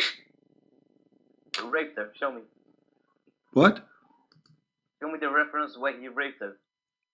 Well, you are the one who said I will show him a reference, but you start because you are the one who said to me that she gave herself to him. Okay, what if I show you in the Bible Moses killing all the women and children and men? You can show me, no problem. No problem. You know, the Jews believe eye for an eye, and those they attacking them. You know, they are killing. They took them, they raped them, they slaved them, and the Jews they are fighting back. So now don't change the topic. Did Muhammad rape Safiya? Yes or not? Did Muhammad rape Safiya? Did Muhammad rape Safiya? Yes or not? Don't change the topic. Did Muhammad rape Safiya? Yes or not? Listen, Moses kept all the virgin women alive, and he said to them, keep them for yourselves. Okay, read the verses for me. It says, keep them. If you want to marry one of them, you cannot sell her. Right. You cannot sell her, and she have to share. Hold on. She have to shave her hair for a period, so he will not get close to her until she is healed from what happened. She is a prisoner of war. This is what the Bible says, and I challenge you to read the verses you are quoting for me. Look, we have no problem to read our verses, and I challenge you right now in front of everybody to read the holy chapter, and we will laugh at what you said, because there it says that if you want to marry her, and you cannot sell her, you cannot sell her. You take her as a wife, and if you don't want her no more, you let her go free. Does it say that, or I'm lying? My friend, if you rape a woman in the Bible, then you have to marry her forever and pay 50 silver to the That's a big fat lie. That's a big fat lie. Don't change the topic. There, if you lay down with the women, not rape a woman. If you lay down with the women, which means she agree, because the women she don't agree, she will scream. The Bible said that clearly. Secondly, you're a prophet. He said the same, and you keep jumping like a monkey from a place to a place. Let us go one by one. I will stay with you until tomorrow, my friend. One by one, one by one. Does it say, you're quoting for me from the book of Moses, does it say that if you have a slave, you cannot sell her again? She have to shave her hair, and if you don't want her no more, you let her go free. Does it say that? My friend, according to your Bible, the father has to sell her daughter. You see, it's you who sell his daughter. You see, the Muslims, when the Muslims they say things which they are incapable of even knowing. He quote and he keep jumping. Look, he topic from topic to topic. Okay, you want to talk about selling women? You want to talk about selling women? Do you want to talk about women sold by the father? Say yes. Say yes. At the end of the day, what? What topic you want to talk about? Why you keep jumping like a monkey from a place to a place? What the topic you wanna talk about? You kept doing that. I'm not the one. You see, you called me to speak about your prophet, the prophet of mercy, and suddenly you jump about Moses, and then suddenly you jump about etc. So you keep changing. So tell me please, what topic you want to talk about? Okay, let's talk about satanic verses. Satanic verses, no problem. Here we go. Go ahead. I want to ask you what the problem is with Muhammad receiving the satanic verses and Allah abolishing what he threw in. Okay, so you agree that Muhammad he received satanic verses? Many of the majority of the scholars and tafsir say that this story of Al-Gharanik is a fabrication. But so you just said, everybody, what is your problem with your prophet receiving satanic verses? Yeah, I do it because Ibn Ishaq and two other early books that he received satanic verses. All right. So can you tell me the story how Allah abolished those verses? How Muhammad he said those verses and how Allah abolished them? What do you mean? Will he receive verses? What the verses? About Allah, Manat, and Allah. Yeah, what he said about them? Basically, he was like praising gods of the pagans, and later on he said, no, the pagan, and later on he said, no, this is from Satan and not from God. Okay. And I want, okay. So you agree with that? Yeah, because it's in Ibn Ashaf, but Wonderful. the majority of the scholars and tafsir say it's a fabrication. Wonderful, my friend. We just heard all of you. What's your name? If you might say, so I can call you. Mahdi. So your name is what? Mahdi. Mahdi. Okay, Mr. Mahdi. You are welcome. I'm glad that you called me. You sound like a nice gentleman guy. Let us not to change the topic, please, one by one. You said you agree with the topic. You agree that the prophet he received satanic verses, but it doesn't say in the Quran that Allah he said, can you make Quran like this? Can Quran like this, right? Does the Quran says that? I'm asking you what the problem is with Muhammad receiving satanic verses. I'm telling you the problem. If the Quran saying nobody can make Quran like Allah Quran, and Muhammad he received, and he did not recognize that this is not Quran from the devil. That's mean anyone can make Quran, including Shaitan. Yeah, because it was like 3 verses. It's like meaning one verse that. It doesn't matter. It doesn't matter. Muhammad he thought it's a Quran, and the Quran says nobody can make Quran like the Quran. So how the Prophet of Allah could not recognize that this is not Quran? Yeah, because Jibril, Muhammad thought that he was receiving from Jibril, but Shaitan, like, he was tricking him into receiving these verses. Wonderful, guys. Shaitan, he tricked Muhammad and he made him receive those verses. I have no idea. I don't know. I wasn't there. It's not mentioned in the... Is it true that that Shaitan, he come to him in the image of Jibril?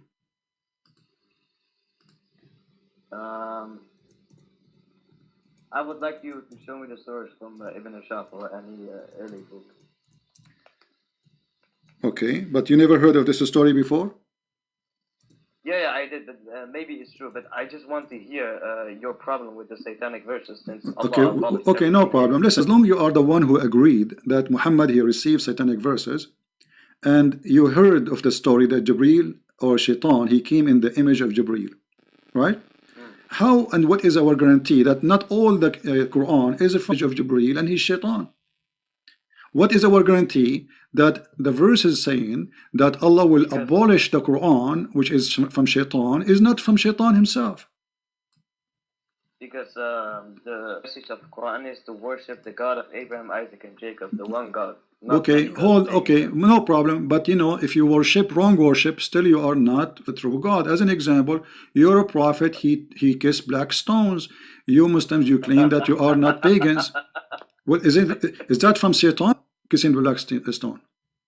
No, he's doing that because it's holy, it's from paradise. It's holy. Where did Allah say to Muhammad, it's holy, kiss it? No. Okay, why he kissed it then? Because it's holy. Why it's holy? Because it's from paradise. Where it says that? It doesn't say that. Where it says that it is holy stone and it is coming from paradise, so we shall kiss it. Where it says that? Did Allah says that to him? No. So who said that to him? No, because in reality it's holy because it's from paradise. Okay. That's the reason it's kissing. So if a stone is coming from paradise, that make it holy. Yes. Okay. So when you go to heaven, you are going to kiss everything in the ground? No, that's different. That's when we are in heaven, but we are talking about the earthly life. What do you mean? We are now in the earthly life. We are not in heaven, so that's different. So what? If it's a stone from heaven, I mean it's a stone, and kissing a stone will make you a pagan person. Let me ask you, did this stone have a duty or it's useless? What do you mean? The stone, you see, we are talking about Muhammad receiving satanic. Muhammad, he received a lot of satanic verses. One of them is the kissing the black stone. So this stone, is it useless or useful? If you touch it, then Allah on the day of judgment will forgive your sins. Okay, guys, if you touch the stone, Allah will forgive your sin. All right. The hadith says, if you touch the stone in the Yemeni corner, Allah, He erase your sin. How and why Allah will erase your sin for touching a stone? Is making His creation. If He wants to do that, then He's gonna do that. It's His decision. What? It's a stone. I mean, okay. How easy it is, just touching a stone will make me lose my sin? Yes. Okay. Why? What is the logic in that? What? Okay. Okay. Why? If you touch, explain to me what sin. What will happen exactly? Then on the day of judgment, the stone will. Allah will make the stone rise, and the stone will say to Allah, this and such a person touched me, and then Allah will forgive him and allow him to enter paradise. That's wonderful. So the stone now became a mediator between the man and God. Is that correct? Sorry? The stone is going to intercede for you. Yes. The Quran says in that day there is no intercession? Except by His permission. And the permission given to the stone? What are you talking about? He gives permission to the stone. He gives permission to Muhammad. Okay, so the stone is a person, because you are saying now the stone is going to speak, and the stone is going to have a tongue and the eyes. Is the stone is a person?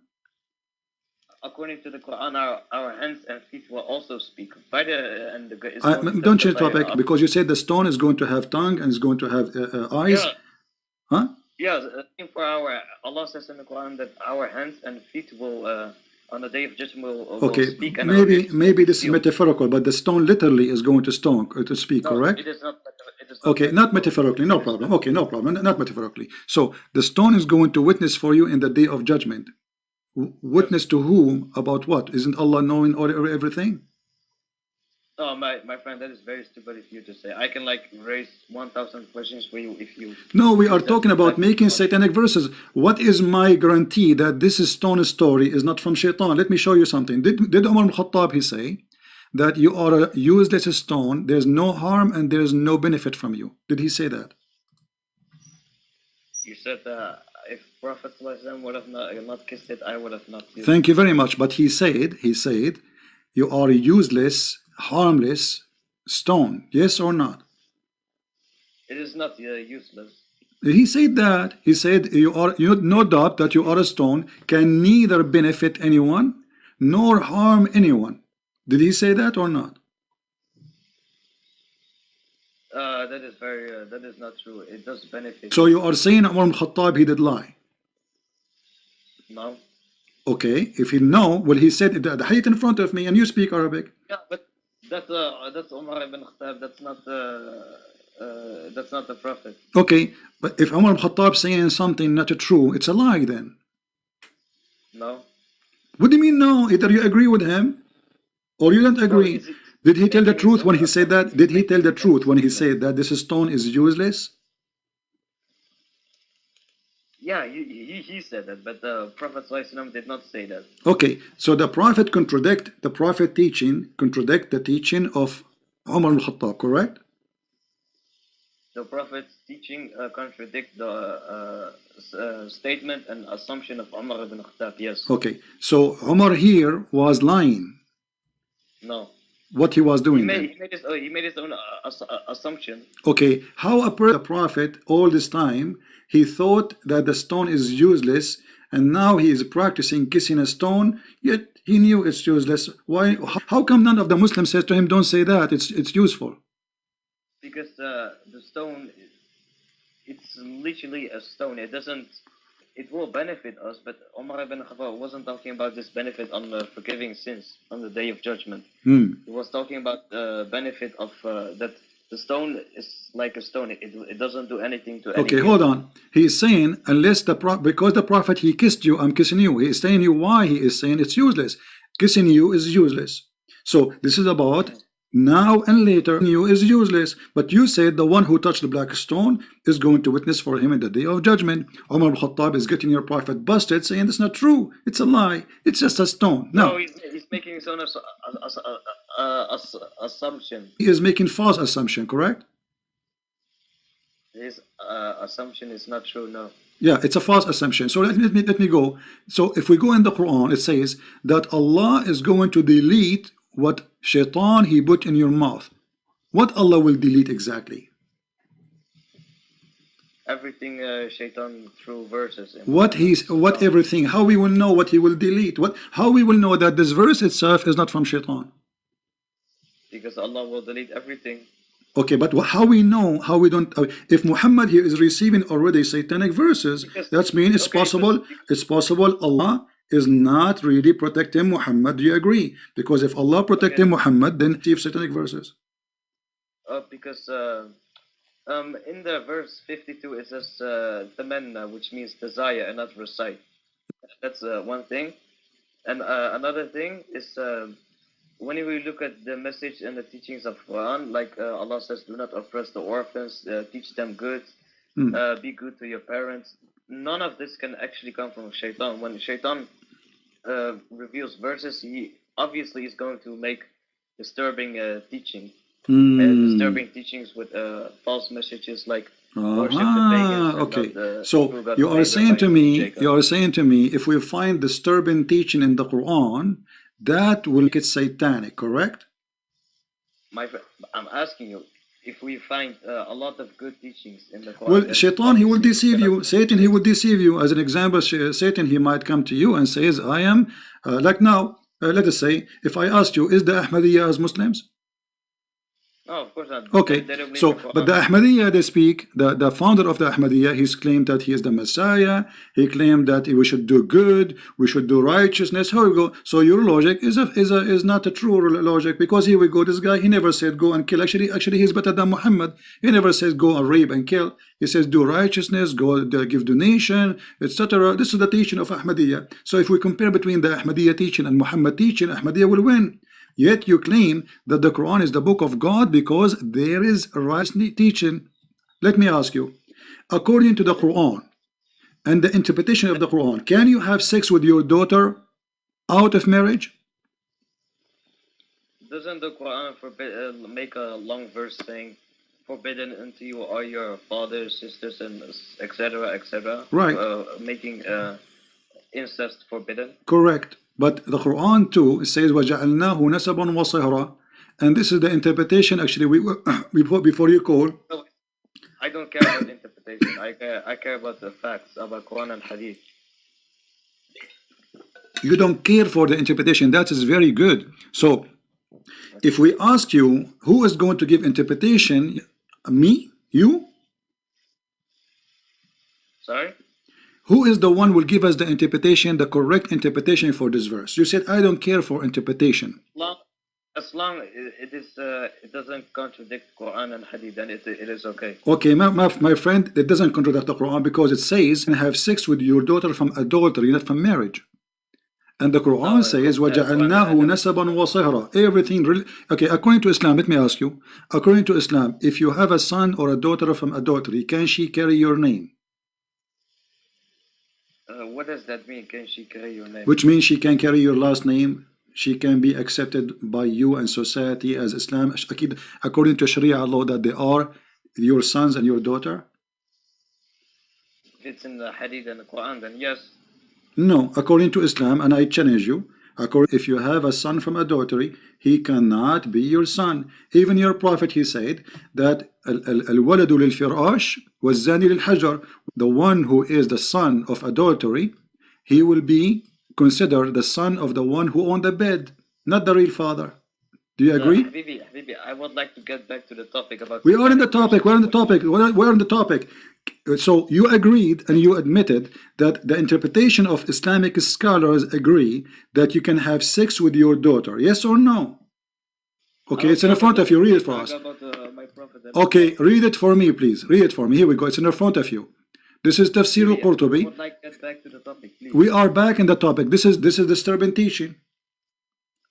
No, I like to talk about your problem with satanic verses. Because my friend, we are talking about the satanic verses because I believe this is from Satan. That there's a prophet, he come to us and he said, have sex with your daughter from adultery. Wait. I heard you say in one video, the Quran gives to Shaitan over Muhammad, yet Shaitan controls him. I would like to prove that that's very false. That's very wonderful. Okay, so you are changing the topic, but it's still close because we are talking about satanic verses. Shaitan control Muhammad or not? Let us see if this is true. The satanic verses, number one, proving that Shaitan controlled Muhammad because he controlled his tongue, he made him say things which he should not say. This is number one. Number two, your prophet, according to the Muslims, he was under the control of a black magic. Is that correct? Black magic is not Shaitan. So what it is? It is magic revealed by Hawad and Marut. It has nothing to do with Shaitan. Okay, so your God Allah, he sent two angels to open a school of Harry Potter, and they teach magic. But who is the one who will use? You are the one saying that to me. Why you are laughing? Chapter 2, verse 102, it says, Allah, he sent Harut and Marut in the Babylon tower to teach magic, correct? Yes. Okay, so they open a school of magic of Harry Potter in the Babylon tower. Now, who is the one who learned from them the magic? The two angels. Who is the one who learned the magic? The people of Babylon, whoever wants to learn. Okay, read for me please, chapter 2, verse number 102. It says that Sulaiman is not a kafir, but Shaitan. They are the kuffar, who they are teaching the magic. Does it say that? Sorry, Okay, with chapter 2, verse 102, it's on the screen. You my can read. English is not that good. No problem, here we go. وما كفر سليمان ولكن الشياطين كفروا يعلمون الناس السحر وما أنزل على الملائكة هاروت وماروت. So who is the one who is practicing the bad magic on mankind? Is Shaitan. The Quran says that. So your prophet was controlled by the black magic. Shaitan. No. The two angels teach magic, but Allah says in the Quran that whoever does accept teaching this magic, he will enter hellfire. My friend, does it say there that yes or no? Am I lying? No. Okay. No what? So wait, Habibi, I will call you back in just 2 minutes. No, don't go. I'm enjoying conversation with you. You are a scholar. Wait, my mother. Wallahi, I will call you back. I'm not going to stay here forever, my mother. This is important. You are defending Allah. He hang up. Shaitan, right? Shaitan, he agreed that he received satanic verses. Muhammad is under the influence of a black magic. He said things he is. We have a caller. I don't know. This is a different caller. We want to take the same person. We want the same person to call, please.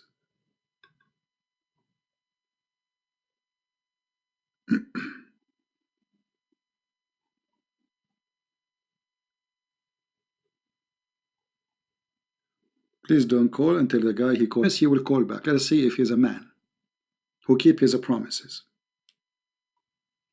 And he is the one who chose satanic verses. And you notice how Muslims, they speak so fast. From a place to a place to a place to a place. All of them do the same thing. And you have to be sure, like you have to force them to stay in one topic. Otherwise, they will be all over the place. And the reason they are all over the place because they are trying to escape the embarrassing moment. He called me to say Muhammad is a person of mercy. The second we start showing him that Muhammad been women, he changed the topic.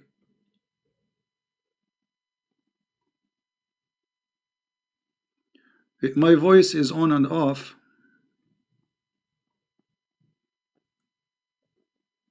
Yeah.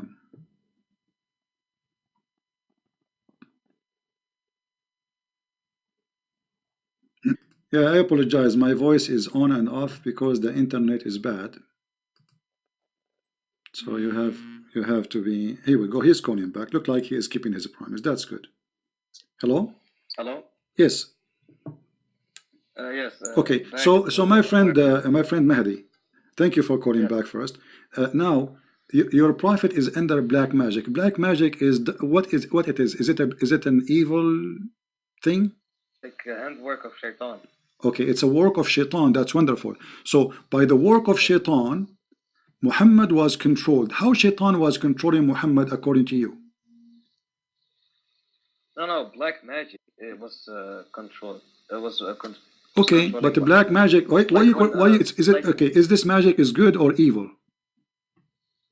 I'm gonna explain. If someone wants to use black magic, he can make the person they will use the black magic on crazy, or they can do whatever they want. They can divorce his wife. Okay, so you are saying that the one who did the black magic, your prophet, he made him crazy. If I wants to, yes, but this black magic only lasted for 1 year according to Ibn. All right. Okay, hold on.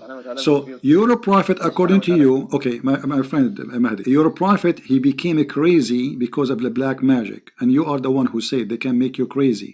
So your prophet became crazy because of the black magic. How we crazy man, as you said, to be a prophet of God? It was only for one. It lasted only for 1 year according to Ibn. One year. How many Quran he made when he was crazy? Guys, our friend Mahdi, this is very important. He said he was crazy. Muhammad was crazy for 1 year only. Okay, how many years Muhammad was a prophet in his lifetime? 23 years. 23 years. So we can say that at least maybe 1% of Muhammad life, he was life as a prophet, he was crazy. So during the 1 year of Muhammad being crazy, according to you, how many chapters Muhammad he was crazy? When he was under the influence of. Can you speak louder, please? I don't hear you, my friend. Can you speak louder? Can you speak louder? Oh, okay. When it was under the influence of black magic, Allah subhanahu wa ta'ala revealed 2 surahs. One is Surah Al-Falaq, which has 5 verses, and the other surah has 6 verses. Together, them has 11 verses, and Muhammad needed 11 knots because the shaitan, there was 11 knots to break, and each knot to break was to reveal 1 verse. So Allah subhanahu wa ta'ala revealed 2 surahs together with 11 verses. Each verse broke a knot, and when they broke the knot, was free from the influence of black magic. So you are saying to me that Allah, he could not free Muhammad from his black magic. It took him 11 months.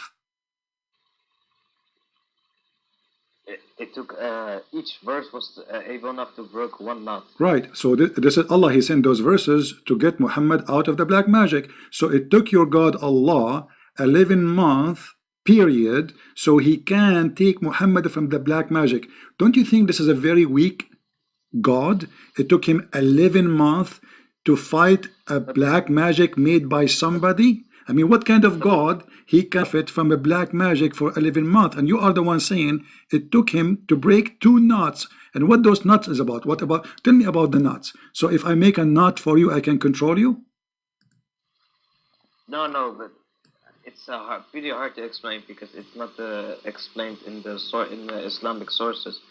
But basically, when Allah says in the Quran that Muhammad will be tested with a lot of tests, like all tests before Muhammad, all the prophets Allah made before Muhammad, like a lot of examples I can show you. But okay, show me an example of a prophet was controlled by knots. Why are you saying knots? Did you just say black magic? It's you are saying that, and the Quran saying that. You are the one who mentioned knots. This is it, 113. It says, وَمِن شَرِّ النَّفَّاثَاتِ فِي الْعُقَدِ وَمِن شَرِّ فَاسِقٍ إِذَا وَقَبَ. Okay, so how a person can control the knots, and Allah took him 11 months to open those knots? Do you think he need more training? Do he need to go to Harry Potter school so he can finish it faster? You admitted, and everybody heard you, that the prophet was influence of the black magic, which make him crazy, for 11 months. And it took Allah 11 months to take the knots out. Allah's not like Like Allah's not gonna wish to release Muhammad from the black magic. Allah tests the prophet. How that can be testing the prophet if the prophet now is a crazy, and that will not make him tested? This is not testing. This is dating. What the point of this testing? If you are making things something I did not choose. Did Muhammad choose black magic? No. So if you force something on me and then you say this is testing, this is crazy. This is not a test. This is kind of illness, right? Because you are controlling me. I have no control of myself. So what kind of God? He allowed the devil or any evil power to control his prophet, who supposedly people will follow him. Now you're a prophet, is a prophet of God, and you Muslims, you follow whatever he do, whatever he say. So you said for 11 months or a year, Muhammad is a crazy man. Now, how many things you learn from the crazy man during the 1 year? Can you tell me how many things you learn from him? Okay. When Jesus was in the desert, he was tempted by Satan for 30 days. Is that? But I'm not gonna say Jesus was like very crazy or something. Like Jesus was, according to your belief, still.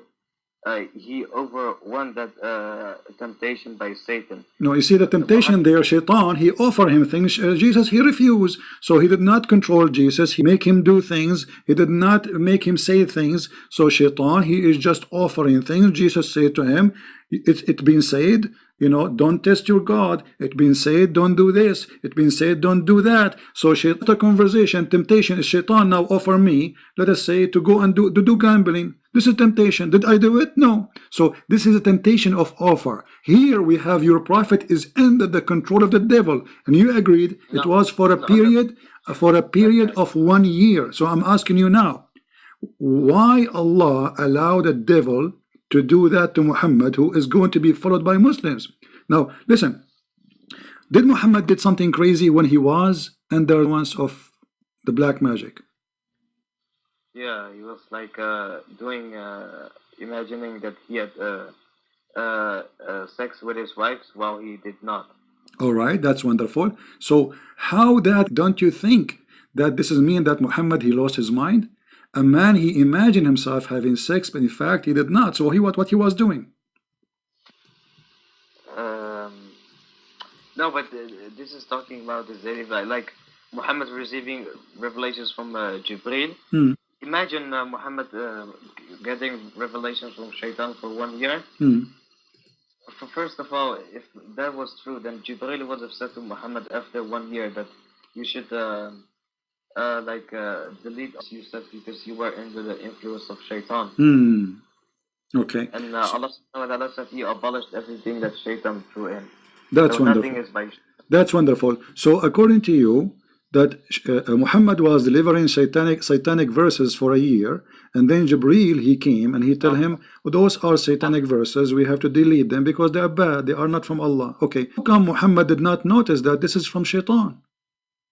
I'm not telling you revelation from Shaitan for 1 year. I'm saying maybe if, but the Muhammad was not under the control of Shaitan. He was under the control of a person spelling, casting his spell on Muhammad for 1 year long.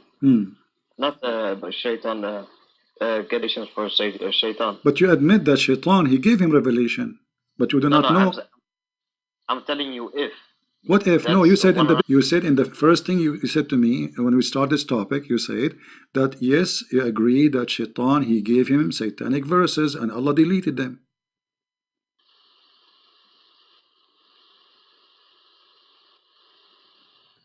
Sorry, your mic is cutting off. What I said in the beginning, you said yes, Allah, he gave satanic verses, and Muhammad, he received those satanic verses, and Allah deleted them.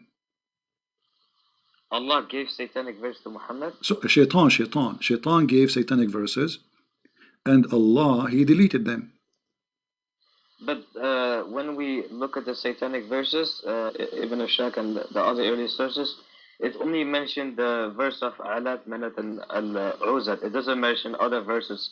Imagine if Muhammad, I think 100% not, got the revelation from Shaitan for 1 year, then it would have also mentioned that in that is wonderful. But you see, the Quran never mentioned that this is about the satanic verse talking about. It says Allah will delete whatever Shaitan he gave, correct? Yes, but when we go to the not interpretation, but like Ibn Ashaq, Life of Muhammad. All right. It talks about the verse. So you are basing your belief. You are basing your belief in Ibn Ishaq or in the Quran. So if Ibn Ishaq he said that he received more satanic verses, then we have to accept that, correct? Can you repeat that? Ishaq he said that Muhammad received many satanic verses, then we have to accept that. Ibn Ashaq never said Muhammad. Okay, well the Quran said that Muhammad he believed that the sun set in murky water. Why Allah will say such a stupid thing? This must be shaitan. What do you think? Okay, does the Quran say that the sun sets in the murky water, yes or no? In the Quran, don't you know? Okay, but first of all, it says in the Quran that the sun sets in a murky water except when narrating someone's story. Okay, what the story says? It says he found the sun, right? Yes. Yes. Okay, he found the sun where? He traveled and he found the sun setting in the murky water. Then he traveled again. Thank you. And he found So the sun who is the rising. one is talking? Is Allah. If Allah he says he found that, that's mean he is reporting what he found, not opinion of the guy. If I say to you, Mr. Mahdi, he went to Baghdad and he found Baghdad very dusty, or there is a sandstorm. So I am not telling you what he is saying. I'm telling you what he found, which means this is what is true. Yeah, because Al-Baghdad is not in space. That is very stupid example you just gave. What do you mean? Well, does the hadith confirm the Quran in chapter 18, verse 86? If there's a hadith, you are saying, if there's a hadith? Yeah, confirm chapter 18, verse 86. I don't know. Do you know any hadith confirm it? Anyways, there are two narrations from Abu Dhaha, Abu Dhaha only. No one, Aisha, Anas bin Malik, only Abu Dhaha, which is suspicious. He says that Muhammad said the sun sets in warm water, Hamia, but in chapter 18, verse 86, it says that it sets in murky water, Hamia. It's the same word. Hamia and Hamia is the same, my friend. Hamia and Hamia is the same. No, they are not the same. No, it's the same. Go and open the dictionary and you will see it's the same. Hot water, and it's a murky. So the hadith, aren't you the one who... Okay, don't you Muslims, you say that if the hadith confirm the Quran, we accept it? Okay, does the hadith say that the sun goes underneath Allah's throne, which is above the seven heavens, but in chapter 18, verse 86 says it sets under the low? Is it that a contradiction? No, hold on. Okay, hold on. Allah, okay. The sun go in the murky water, but where is Allah is located? Sorry? Allah, where is Allah is located? This is the question, because the sun is going under the throne of Allah, correct? According to the hadith, but according to chapter 18, verse 86. Okay. No, I'm asking you, where Allah throne is located? Allah's throne, above the seven heavens. Is it located over the water? Yes, but in chapter 18, verse 86 says it sets on the lowest heaven, on earth, if it's literal. No, my friend, okay. I want you to read, okay, my friend, let us do this. Oh, wait. Do you accept your prophet explanation, or you don't accept your prophet explanation? No, my prophet didn't say that. The one who fabricated this hadith, he did not know that Muhammad said that Allah is above the seven heavens. Okay, no problem. Let us see. I'm going to show you a hadith, and you tell me, you know, if you agree with your prophet or your prophet is making crazy stuff. Let us see. Abu Dhaha or someone in the chain of narration made a fabrication. Okay, I'm going to show you a very sahih hadith, my friend. Is that fair? Is that fair?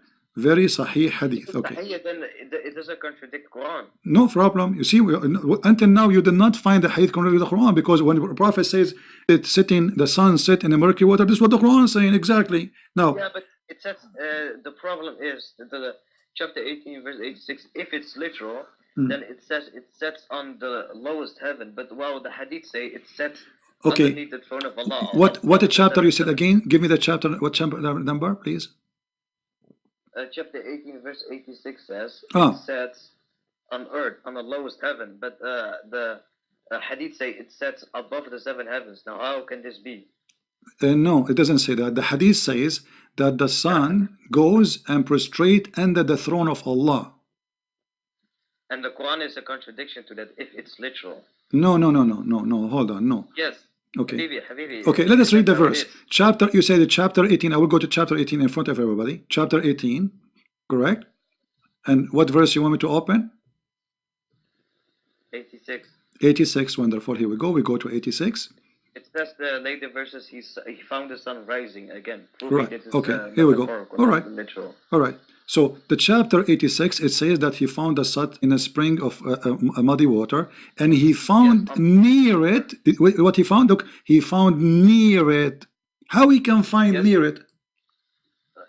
Listen, this is just from my interpretation, his perspective, because Allah never says in the Quran that the sun sets and emerges from his own.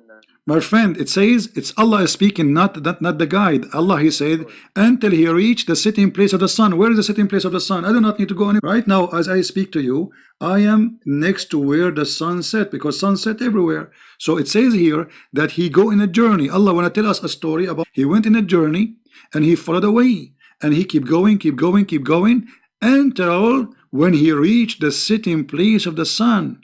And he found it sitting in a spring of a muddy water. So this is a report about a point of arrival. It says the place where the sun set, but this is mean that Allah believe that the sun set in a certain place, not everywhere, because he keep going, and this guy, he spent years in travel. This is not about one day, like from the morning or after. This is years of trip. So he explored the whole world. He arrived where the sun set. He found it sitting of muddy water. Can you tell me how he saw it in a spring of water? This is not my thing. I'm asking you, does the hadith confirm chapter 18 verse 8? Yes, exactly. Yes, exactly. Here we go. The hadith says that your prophet said that he found it sitting in a murky water. Exactly the same.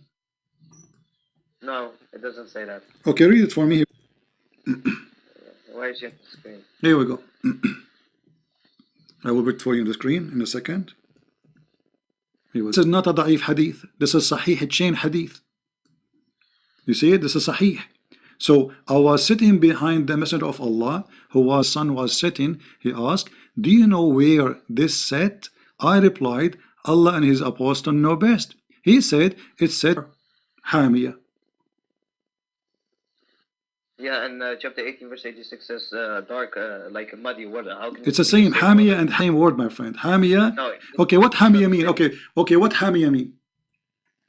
Hamiyah means boiling water. Correct. And this is a water in the ground, correct? No, it can mean any type of boiling water.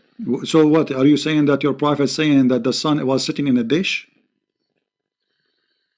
Well, it can be any type of boiling water. It doesn't mean where. My friend, Hamiyah, the Quran have many ways of. In some recitation says Hamiyah, some says Hamiyah is the same word. You can open the dictionary right now. And if we go right now, listen, if we go, okay, listen. So your prophet, he said here, hot boiling water. The Quran to you says boiling and murky. Correct? This is the difference. What is the big deal? He did not mention to you the word murky. He confirmed. Okay, did he confirm that it's sitting in a spring of water? Yes or no? He said Quran says dark mud. No, this is not the question. Did he confirm that the sun set in a spring of water? In the spring of murky. My friend, does your prophet say, did he say in the hadith, he said it's set in a spring of, forget about dark and warm and warm. Did he say a spring of water? Does it say of water? Yes or no? We should look at what type of. No problem, but it's a water. At the end of the day, if it's hot or not, that will not make a difference. If it's muddy or not, will not make a difference. It's a water. So the Quran agree with Muhammad here that the sun set in a spring of water, saying it's boiling. According to you, Hamiyah, not only boiling, it is boiling. Okay, but he did not contradict. Why are you lying? It doesn't say boiling water and muddy. It says only Okay, here we go. I will open the Muslim translation. Okay, let's see. You're calling me liars. Now you're insulting me. Here we go, guys. Does it say? Okay, hold on. Does it say black, muddy, or hot water?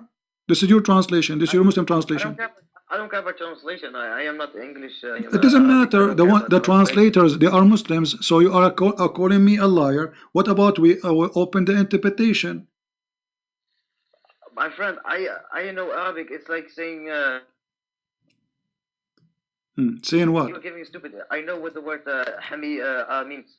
Okay, what the word ham? Listen, Habibi. What is the word hami? What I mean? According to who? Muddy water. Okay, according to who? Muddy water. According. What do you mean? According to? Is that according to dictionary or according to you? According to a dictionary as well. What are you talking about? Okay. So it's a muddy water only. It's not a hot water, correct? No. Listen, you are not getting my point. The hadith say that the Quran sun sets above the 7 heavens and the Quran sets on the lowest heaven. If we were to take the hadith as sahih and the Quran is literal, then the Islamic sources say that the sun goes to the underneath throne of Allah. The sun goes out of the orbit and returns in the orbit. It doesn't say it sets on earth in a muddy spring, because the hadith and the Quran where the sun sets is a total fabrication. It's a total contradiction. Okay, but this is me in the Quran. It's false because you just said there's a contradiction. Or I'm asking you, or the one who, if this hadith is a fabrication, then the one who fabricated this hadith didn't know that. Okay. Let me ask you. Allah is above the 7 heavens. Mahdi, let us take here. This is Sahih Bukhari. This is a very Sahih hadith. I'm going to put it in the screen. Your prophet believed that the sun goes every day from the east to prostrate itself under the throne of Allah. Do you agree with your prophet, or he is lying? I don't believe this hadith is sahih because it is contradiction. It's a Sahih Bukhari. Yeah, so what? This is only narrated by Abu Dahar. It is okay. not narrated by Aisha. Okay, but your prophet quoting the Quran, and he said, and this is what it's mean, that the sun runs into its fixed course. Chapter 36, verse number 38. So this is in total agreement with the Quran. Chapter 36, verse number 38, it says, and the sun runs into a fixed course. And Muhammad saying, and this is what it's meant, that the sun run into so let us make it clear. In order for Mahdi to get escape, Mahdi, I will give you time to talk. Mahdi, hold on. In order for you to get escape from the disaster, you are now saying that the hadith of Bukhari is lying, Christian Prince is lying, Umar al-Khattab is lying, everybody is lying. Habibi, listen to me. Chapter nowhere does it say Muhammad said this is the meaning of the statement of Allah. It says that. Read it, my friend. Read it in front of you. Read it. This is your prophet saying that. This is the translator putting his own interpretation. No, here we go. This is the Arabic. Here we go. Read the Arabic. Go ahead. You translate for us. No. This is the Arabic. Read the Arabic, please. My friend, read the Arabic. Read the Arabic. Don't play games. Please be honest. The Arabic in front of you.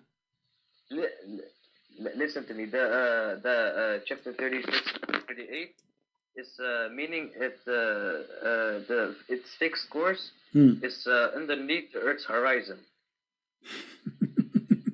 Okay, I will go with you. So guys, the fixed course of the sun is underneath the Earth horizon. That means the sun is moving. The sun is moving around the earth. The sun is moving around the earth, according to you. No, from the earth is moving around the sun. No, it says the sun. It says وَالشَّمْسُ تَجْرِي لِمُسْتَقَرٍ لَهَا, and the sun run to its course. It doesn't say the earth run. It says the sun runs.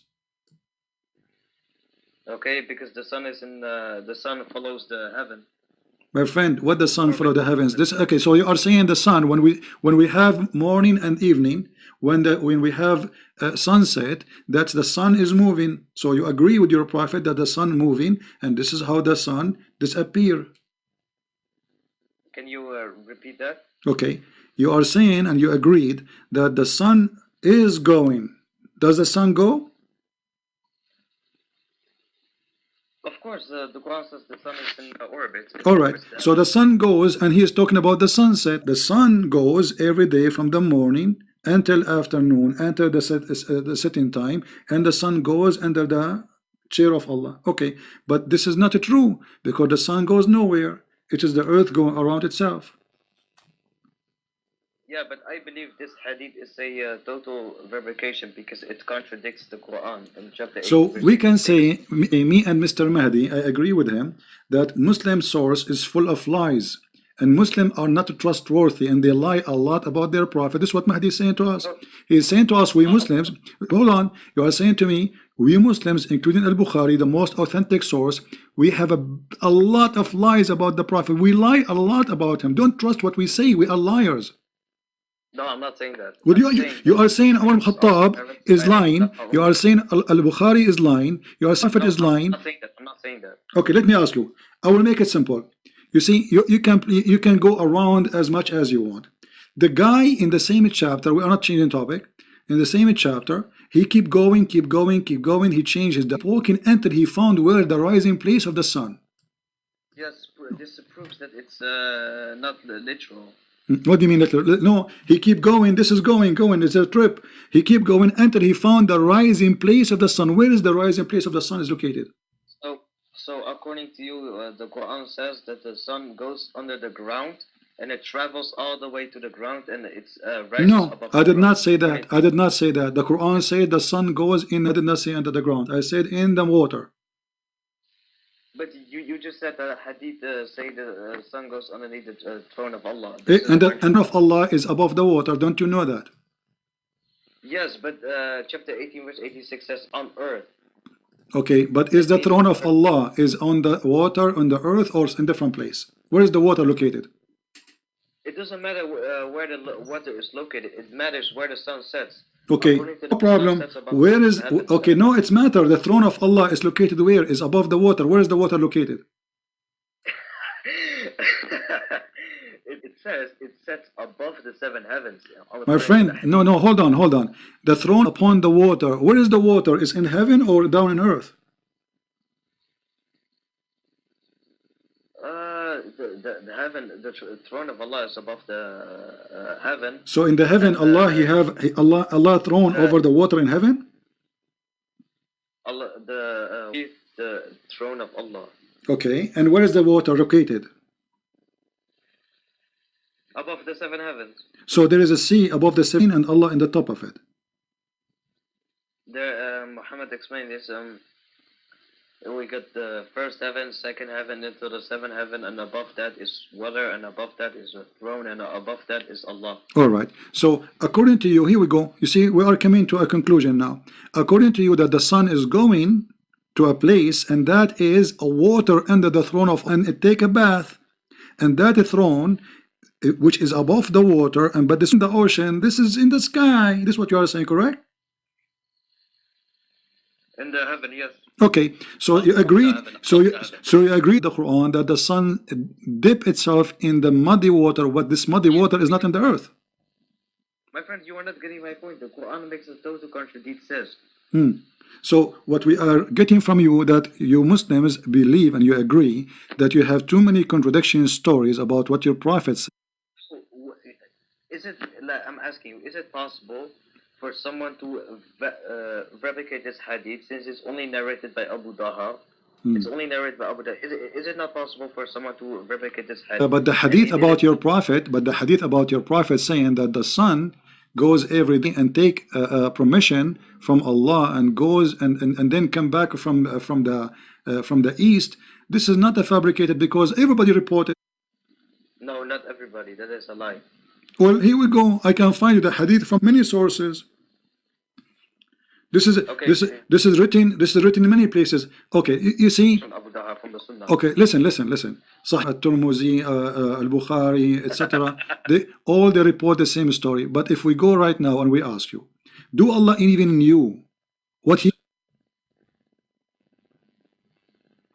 Yes, of course he does. Okay, what is the first thing Allah he created? You see, remember, we're trying to prove that Muhammad is under the influence of shaitan. If Allah is God and he is talking, he will not contradict himself, correct? The first thing Allah he created. The first thing Allah created.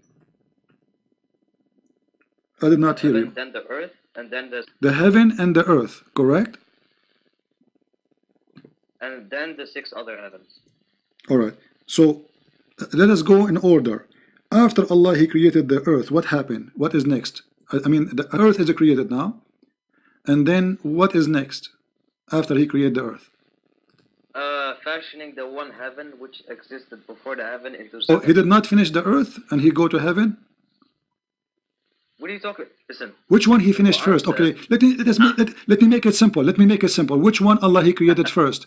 The water, the trees, or the stars? Mahdi, which one Allah created first? Yeah. The water, the trees, or the stars? We're talking about earth and heaven, right? Yes, yes. We created first the water, the trees, the grass, the substance of the earth, or the stars? Hadith for that, with Muhammad saying, Allah created the mountains on Sunday and the earth on, meaning the ground on Monday, and then I think he said the trees on Thursday, and then the light on Wednesday. Okay, so the light was created at the end. At the end? Almost, because you know, here we go. This is the hadith you are quoting for me from Sahih Muslim. It says that Allah He created the clay on correct, and He created the mountains, on Sunday. So do you agree with this? Of course. Which means the last, after He finished the earth, He went and He created the stars, correct? The mountains is the first, trees is the second. Then Allah says He finished. Nabur in English means He finished everything else, the hard work. So first the mountains, then the trees, and then He finished everything else. And then He started light, which in my understanding is like Allah created the light, like just not with the creating stars, but there's 2 interpretations. The sun and the moon. No, tell me. Don't escape that, please. What is light? The sun and the moon. Okay, so it is the sun and the moon. Okay, no problem. So Allah agree with this, that the first thing created is the clay in Saturday, then the mountains, then He created the trees, and that He created the light and the stars. Well, that's wonderful. But let us go to the Quran, and we will see that Muhammad must be receiving satanic verses. Because Muhammad says, here we go, chapter 79, verse number 27. You can open the Quran from your side. It says, أَأَنْتُمُ أَشَدُّ خَلْقًا أَمِ السَّمَاءُ بَنَاهَا رَفَعَ سَمْكُهَا وَسَوَّاهَا وَأَغْطَشَ لَيْلَهَا وَأَخْرَجَ ضُحَاهَا. And then read the translation. Are you more difficult to create, or the heaven He constructed? He raised it high, and He has equal order it. Its night covered by darkness. He created the night and the day. And after that He spread the earth. And after that He made the grass and the trees. And after that He created the mountains. So this is totally different order from the hadith. Which one you take now? Which is different. It says He darkened its night and extracted its brightness. I believe that this is talking about the stars and not talking about sun and the moon. Okay, isn't it no, it says وَأَخْرَجَ ضُحَاهَا. ضُحَاهَا. You know what duha mean? What duha mean? When the sun is what? Come on, you speak Arabic. What duha mean? The sun. So He here speaking about He created the heaven, He raised it above, He made day, and after that He made the earth flat, and after that He made the water come and the posture of the earth, which means the grass and trees, and after that He put the mountains. But this is totally the opposite order from the hadith you said you agree with. Let's see, the hadith, it's well, you don't have to mention the heaven, because it says here He darkened its night and brought out its brightness. I believe that this is about the stars. My friend, is the sun is a star. It says duhaha. What the word duhaha mean? Yeah, it doesn't say the sun. It doesn't say Shamsu. Okay, he says he created the light in Wednesday. We have only one light. He's talking about how he created for us what we have. The earth is the light of the sun, and maybe the light of the moon. Yeah, but the Quran doesn't say the sun for the light and the sun.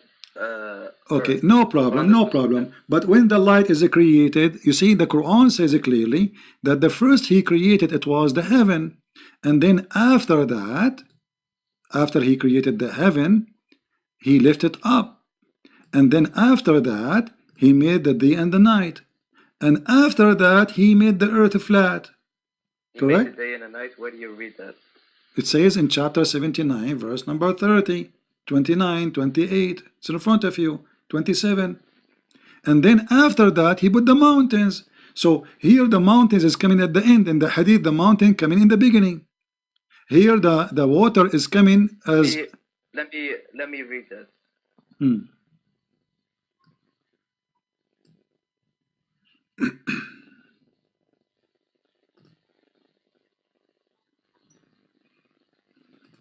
I can explain to you. The Quran says first thing, and then in my interpretation, the stars, and then the earth, and then he started creating the earth and the mountains, and then at the last thing, he finished creating everything else on the earth, and then he created the sun and the moon. Okay, wonderful. So which one do we accept now, the hadith or the Quran? Because I just told you both. You have to listen to what I say. No, I did not listen to what you say. What you are saying to me, it's not the hadith saying, listen carefully. The hadith saying, Allah he created the clay in Saturday. The Quran saying the first Allah he created is the heaven. No. Are you trying to make a contradiction? The reason why the hadith say he created the earth on the which day was it? Saturday. The reason why the hadith mentioned this before it, as example in chapter 41, verse 9 to 12, is because the 6-day creation in Islam is not the heaven and the earth and the sixth heaven. The 6-day creation in Islam is Allah creating the earth first, and then fashioning the heaven which already existed before the earth into 7 heavens. That is the 6-day creation in Islam. So when the 4-day creation, like the mountains on Saturday, the mountains on Sunday, earth and Saturday, okay, it mentions the 6-day creation. Mahdi. So we will not be confused. I'm going to type in the screen. I want you to make it clear for me. Tell me what is number one Allah he created. I will type it in the screen. I will take a snapshot, so later you will not say I said that, you did not say that, or you didn't understand me. So we can be clear about what you say. So I'm going to ask you now, what was number one is created? Number one. Hello? Yes, what was number one Allah he created? We will go like this. Number one, number two, number three in details, and we will take a snapshot so we will not be confused. What is number one? Heaven. Heaven. Okay. Okay, number two is the stars. Correct? Okay. Then just one by one. So number two is the stars. Just to be sure, we are not making things, we are not getting wrong information. Okay. What is number three now? Earth. What earth? All earth, or what exactly? The earth in creation. Okay, earth in 4 days of creation. Okay, in 4 days. Wonderful. All right. Now, what is number 4? The sun and the moon. Number 4 is the sun plus. The sun and the moon is like created in the same period yeah, we don't care. I'm just asking which one is first. You said the first one is the heaven. Then Allah he created the stars. Then Allah he created the earth. And then in 4 days. And then Allah. Hello? Yeah, the hadith basically mentioned the earth being created in the same period with the My friend, don't explain to me now. I want you to give me the orders. One created in 4 days. What do you mean the earth created in 4 days? What is exactly created? Everything in the earth? Substance, as the Quran says. Okay, when the mountain was created in this chain in front of us, when the mountains was created? I think you should write on number 3, the earth, sun, and the moon. Let me erase number 3. Okay, number 3. Let's just make it larger. Number 3. Okay, so number 1 the heaven, number 2 the stars, and now number 3 is what? The earth, moon, and the sun. No, give me details. What, moon and sun? The earth, he finished all the work on the earth, or he just created the earth? He finished all the work on earth in 4 days. Okay, so did he created, then number 3, he created water? Do you agree? And trees? Plus? Yes. Plus trees. And then when the mountains was created? And the mountains too? Yeah, all in the same period of 4 days. Okay, plus mountains. All right, that's wonderful. So this is number 3. And then what is number 4? The number 3 is the sun and the moon and the earth. No, you said to me already number 3. You told me number 3 is the water, the trees, the mountains. Yeah, the substance of the earth and the sun and the moon. This is all number 3? Yes. But which one will be first, the water or the sun and the moon? The water. The water. So that's mean we keep it in order. Number 3 is water, trees, and mountains, and then number 4 is sun and moon. What is next? Anything else? Let me see.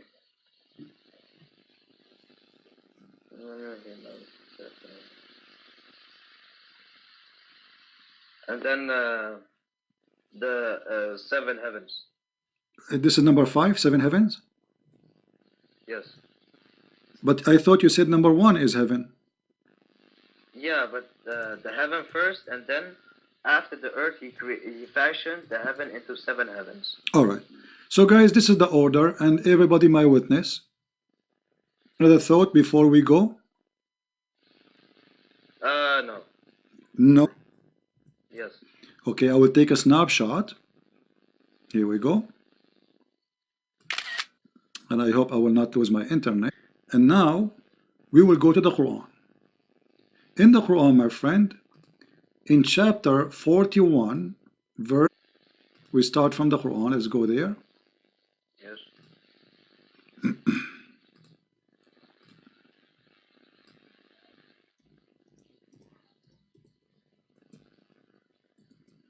Allah subhanahu wa ta'ala fashioning the heaven into no problem. Just wait. Heavens, Just wait. Everybody saw what you said.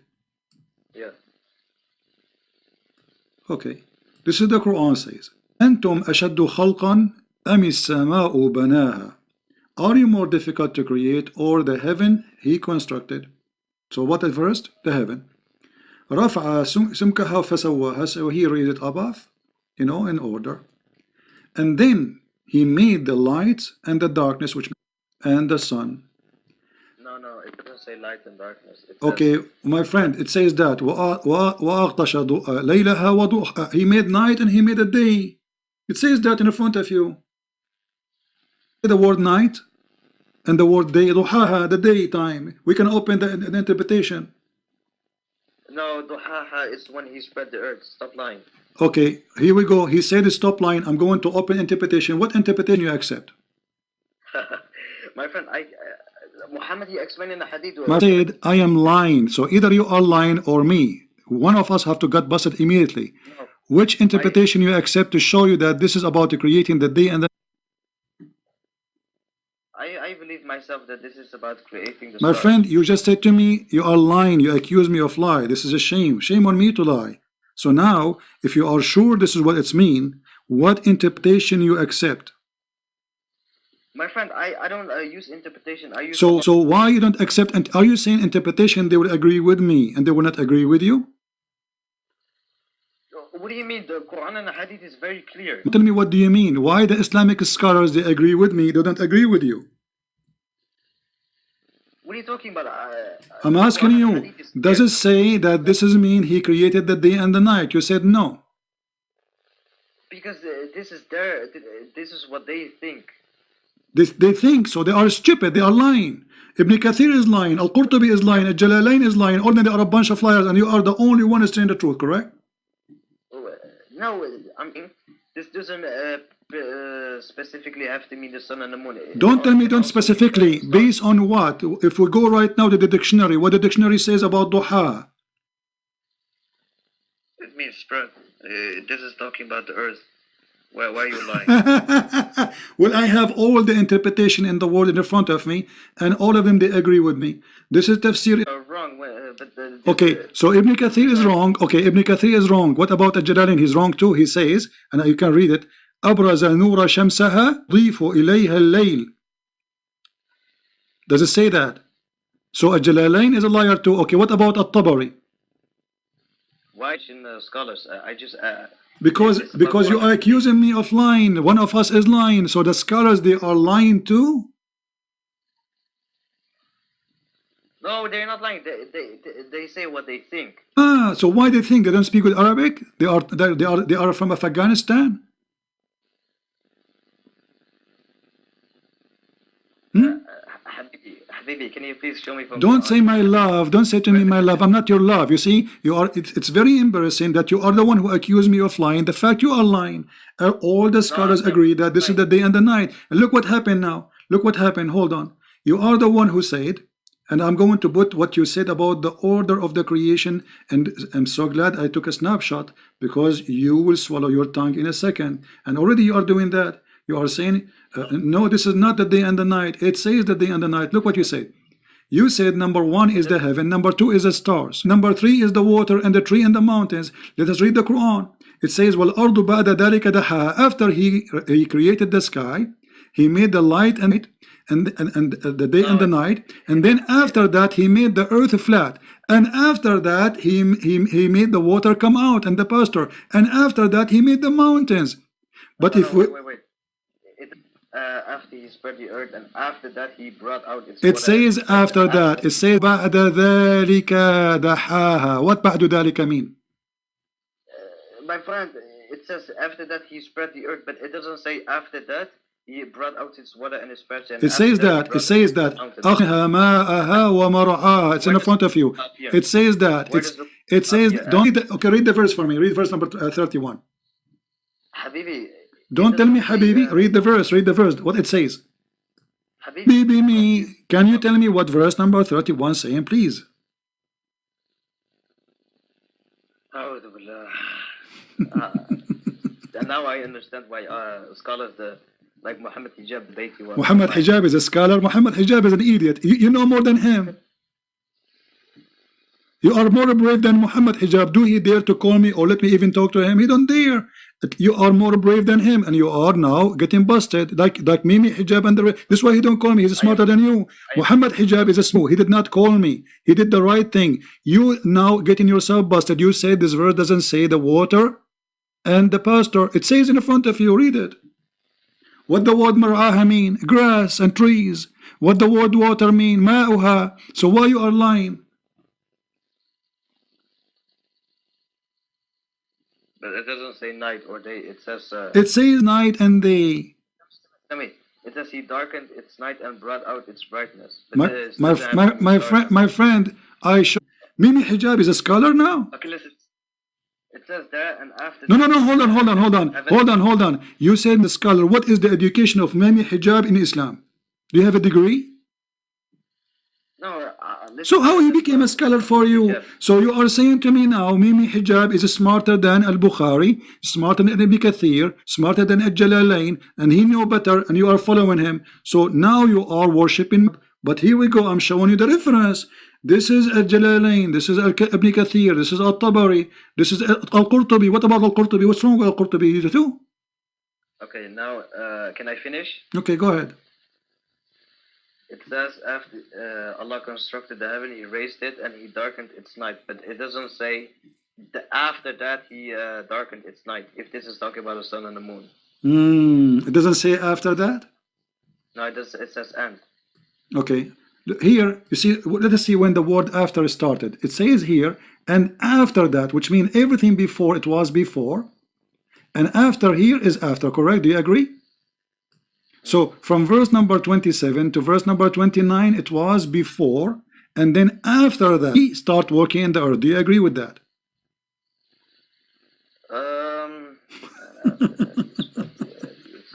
I mean, it's simple. Sorry? It's very simple. Does it say in verse number 30 and after that, which means whatever before happened, it was before.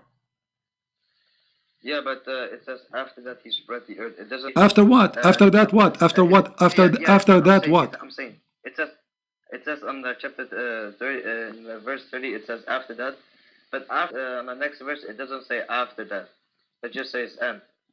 All of this after He made the sky, after He left us up the sky, after He made the day, and after that He made the earth flat, because the ha, I mean earth flat, and after that He made the earth, he brought the water and the substance. After that He made the mountains.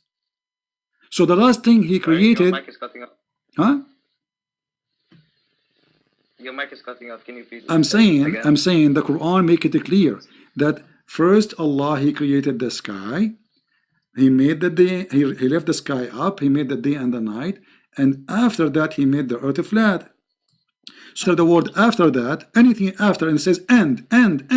So He continued about after that, and He brought water and pasture for the earth, which means and trees, and mountains. This is all belong to after that. You don't need to repeat after many times. So, and after that He did the following. So the last thing in the chapter number 79 Allah created was the mountains. Do you agree?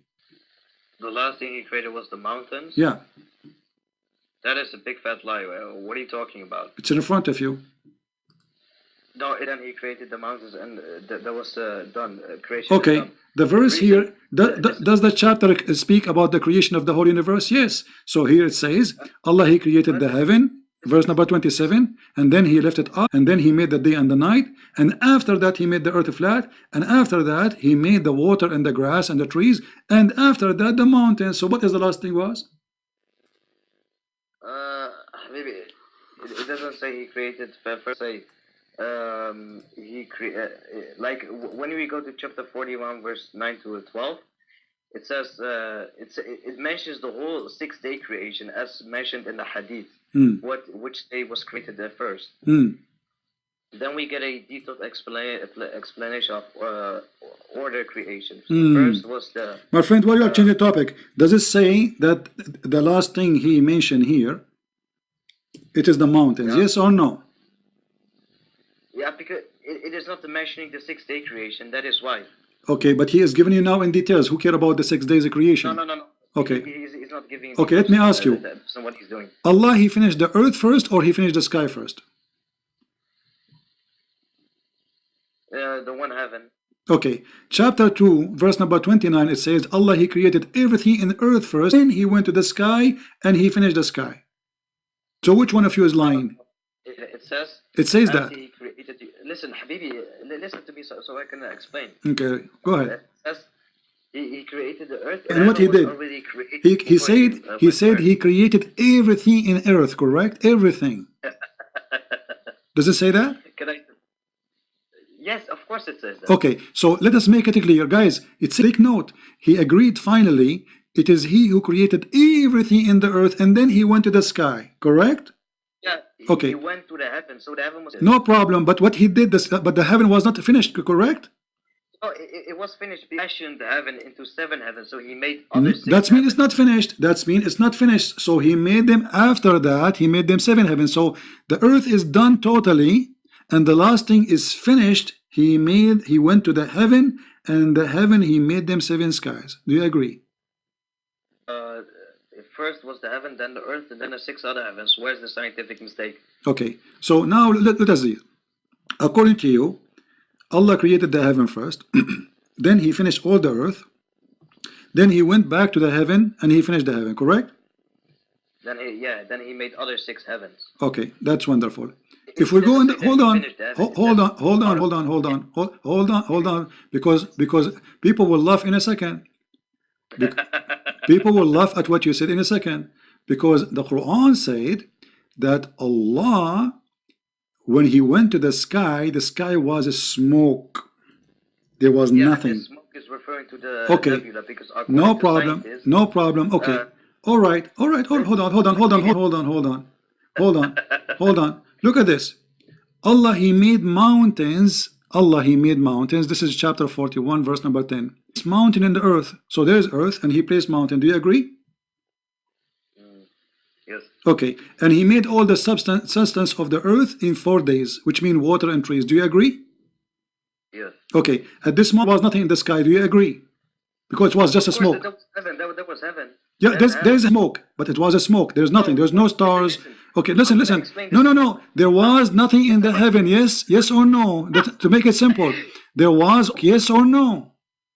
No, I'm gonna explain to you what the smoke is. Okay, what the smoke is? It says, it doesn't say after he went to the heaven, he created or he constructed the heaven. Because when we go to chapter 79, verse 27 to 30, it says, the heaven which was constructed and raised. The reason why Allah says smoke is because, according to scientists, after the Big Bang, the heaven was in a state of smoke in a nebula, which is smoke, a gas for billions of years.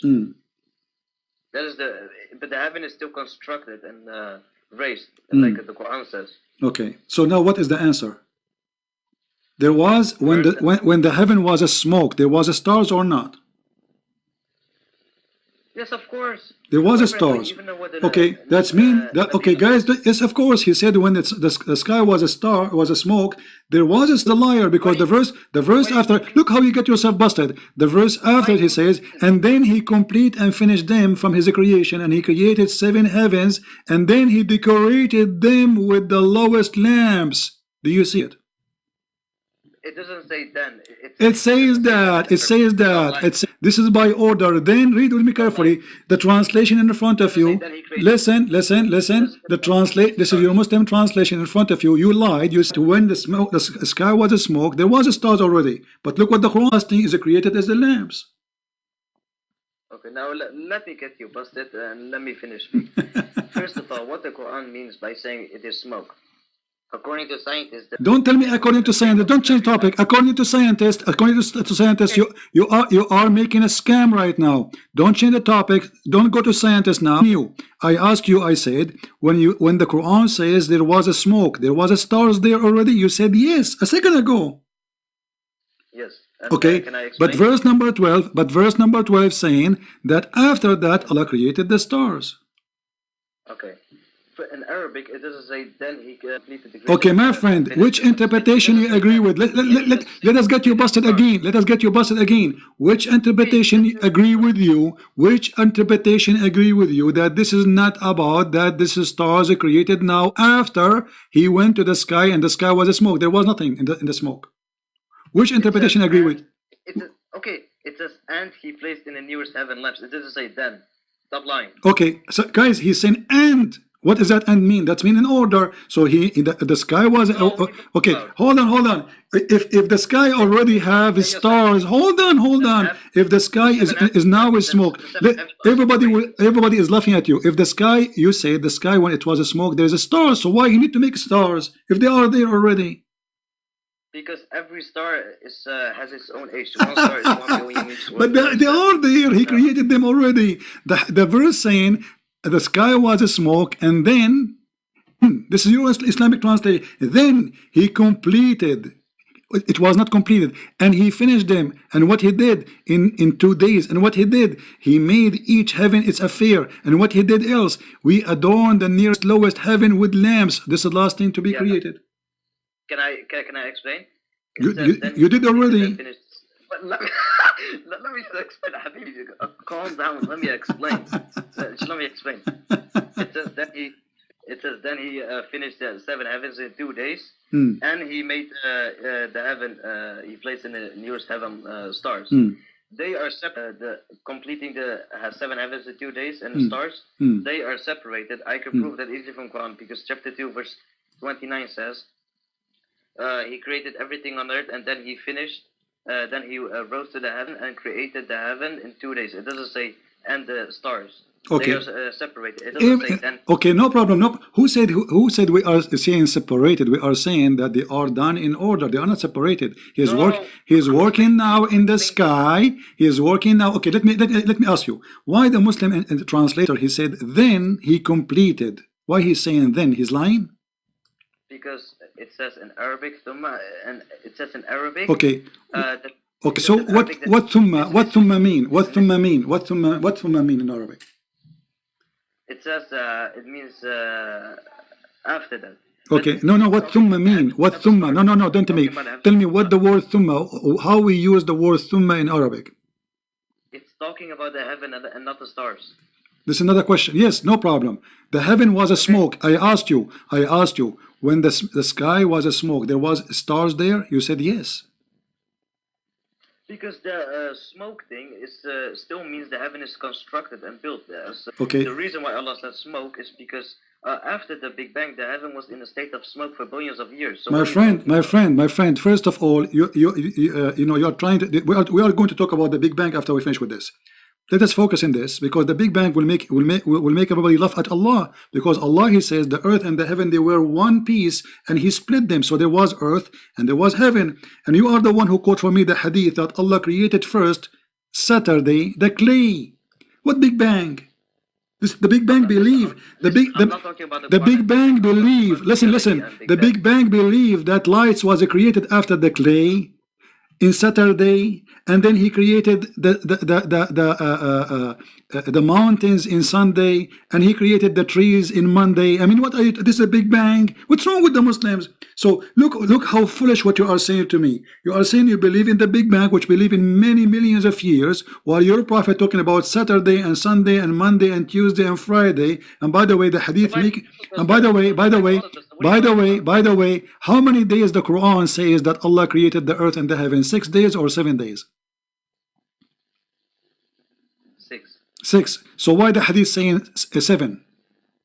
It doesn't say that. Wallahi, it doesn't say okay, read it. Let us count together. Okay. Let us count together. Saturday. This is Saturday. You see the hadith, right? Yes. Okay, Saturday. Yes. And then Sunday, this is 2. Yes. Let me put numbers so we will not forget. Okay, okay, this is number 1. Saturday is number 1. All right. Let us make it red, because most of blind vision. They see only the moon split, but nobody see it except them. Okay, this is number 1. And then Sunday, this is number 2. Correct? Yes. All right. Now we have Monday, number 3.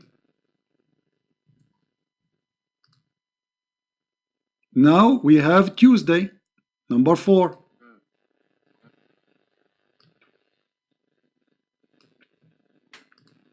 Wednesday, number 5. Now we have Thursday, number 6. And now we have a Friday, number 7. For Adam was created a Friday afternoon. Okay, now let me explain, and please, just give it. Do not interrupt me, please. Go ahead. Okay, the Quran and the Hadith say that the 7 heavens was created in 2 days, and the earth in 4 days. Hold on. Don't change the topic now. Hold on. We are talking about the 6 days. So why you made me count? Why you made me count the days? Why you change the topic? Is it 7 days or 6 days? Wallahi, I will explain to you if you just let me finish. No problem. But does it count here 7 days? Yes or no? Okay, this hadith is talking about the 4 days of the earth. Is creating Adam and creating the sun and the moon, are they part of the creation of the earth in 4 days mentioned in the Quran? My friend, did your prophet says he created the light? Adam, yes or no? Yes, but this is not referring to the creation of the earth in 4 days. No problem, but did Allah finish his creation in 6 days or 7 days? 6. Okay, it says that Allah is still working in Friday, and he created the Mr. Big Bang. You said to me Big Bang, right? It says a Friday afternoon and night. Okay, let me explain. Here, the hadith talks about creating the earth in 4 days. It says he created the earth on Saturday and created the mountains on Sunday and created the trees on Monday, and he created everything else on Tuesday. So these are 4 days. Creating the earth, creating the sun and the moon on Wednesday. This is not part of the earth, and causing animals to spread is not part of the earth. And Adam is also not part of the earth. So what are you talking about? But Adam is not part of the earth, he is part of the heaven and the sky. My friend, causing animals to the sun and moon. Really? So who is the one who created? So did he create the? When you say the spread, does that mean he created the animals, or he did not create the animals? It doesn't matter. Do not change. No, it matters. It's a creation. So you are lying again. So Allah here, Muhammad aka Allah, he is saying it is 7 days. And by the way, you said to me the Big Bang. Does the Big Bang believe in the Friday afternoon? The scientists, they say that there is Saturday and Sunday and Monday, and Adam was created on Friday afternoon. That's what the Big Bang people say. The Quran says that the earth is created in 4 days. Yes, it's causing animals to spread in the sun. Okay, the Quran doesn't say that. The Quran says that Allah created the earth in 2 days. No, listen, let me get you busted. The Quran says Allah created the earth in 2 days, and then he created whatever in the top of the earth in 4 days. Yes or no? This is referring to the 4 days in one period at the same time. How you know that? If it is the same time, why he is dividing it? Listen, because the hadith confirms. Okay, no problem. You know what? I will go with you. I'm trying to get away. Let us make it simple. Which one Allah created first, the trees or the stars? Give me an answer, final answer. Trees or stars?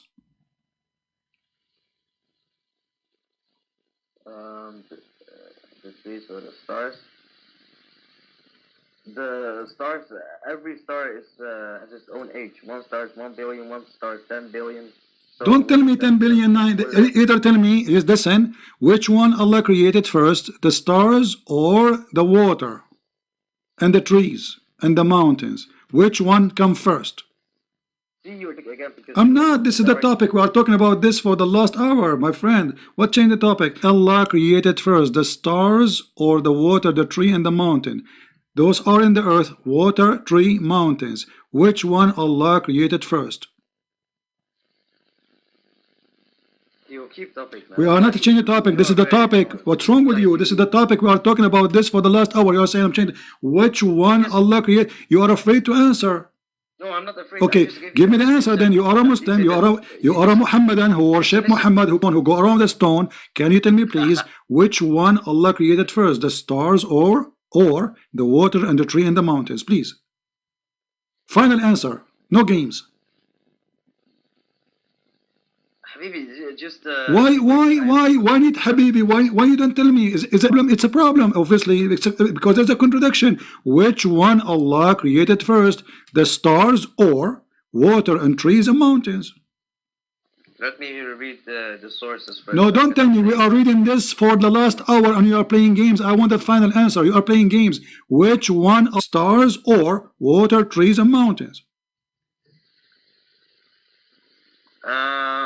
First of all, then he created the stars. That would have been a that would have been, if Allah says he created all the stars in the same period, that would have been a mistake, because every star... My friend, don't tell me mistakes. I want the correct answer. Forget about the mistakes. I want a correct answer. Which one Allah created first? The stars, which is in heaven, or the water, the tree, and the mountains? Stars. Okay, guys, did he say the stars? Thank you very much. The star created first. But if we go in the Quran, we see that the last thing after Allah he finished the earth, it was the stars. Not what you are saying. Here we go. No, it doesn't. No, don't play games. Everybody is laughing at you, my friend. Everybody is laughing at you. Here we go. Allah he finished everything in the earth. This is chapter number 41. He created the earth in 2 days. And then he made everything in earth, including water, mountains, substance, etc. And then after that, he went to the heaven. And he completed the heaven then. Thank you for calling me. You got your prophet busted. No, but it doesn't say then he created the stars. It says that. It says that. It's in front of you. Then he went up to the heaven to do what? The heaven was empty. There was only a smoke. And read carefully. Then he completed. Just go. You see, I hang up on people in my time. Don't make me hang up because you're not being honest. It's in the front of your eyes. Okay, let me explain. You're not letting me explain. I will make What explain? You are explaining for the Lord yourself busted. It says in the front of us, then he completed and finished. And what he did, how he completed, he created the stars. No. It doesn't say that. He completed it by creating the 7 heavens only. Does it say he created the stars then? No, it doesn't say then. Okay, read it. Okay.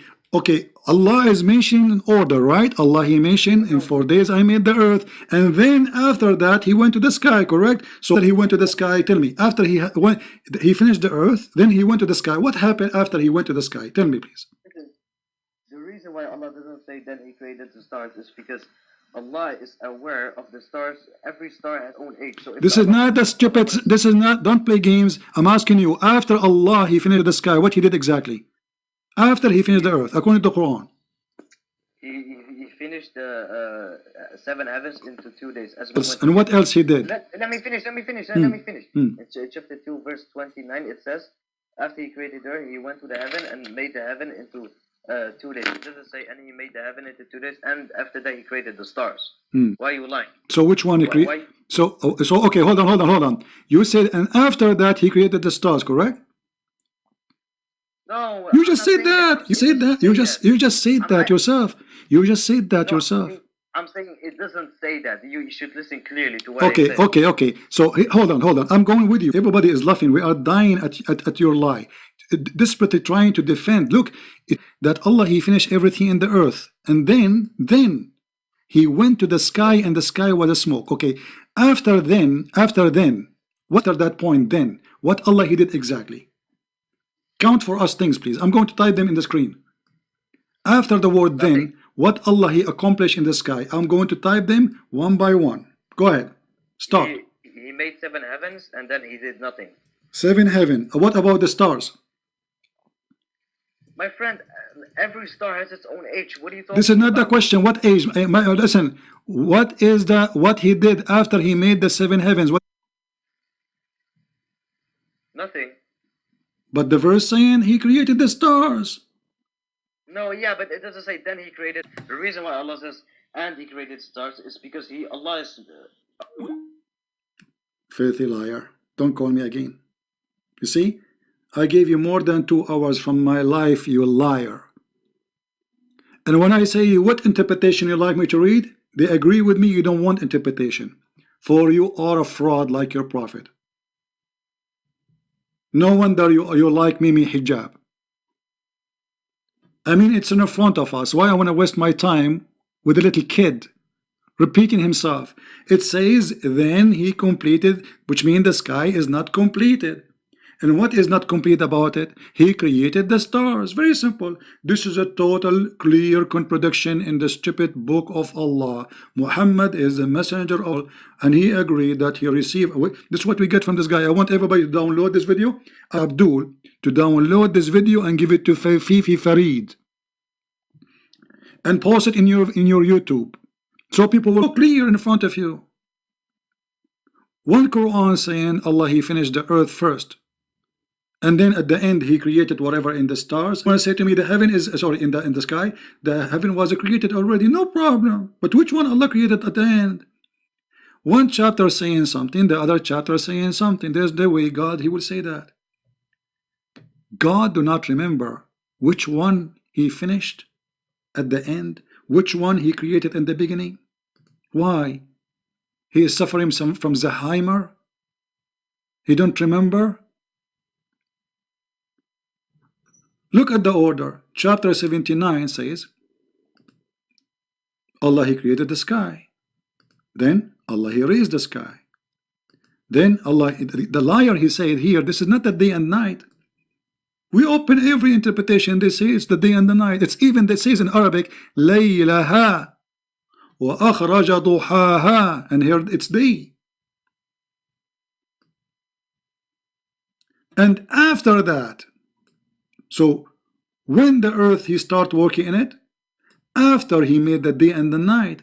After, which means after the stars is created. But here, after that, he start working the earth. After that, he created the water. After that, he put the mountains. In chapter 41, the order is totally the opposite.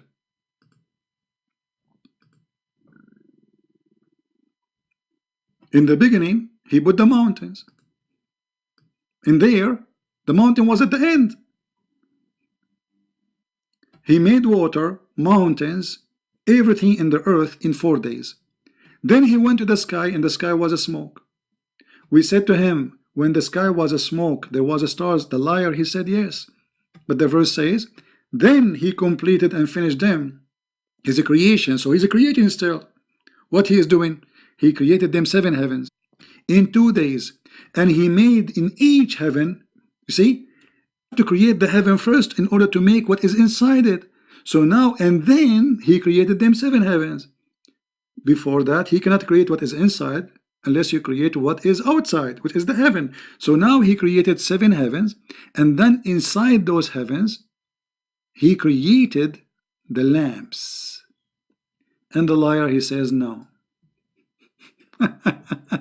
Say hello to Mimi Hijab and don't forget to give him my video.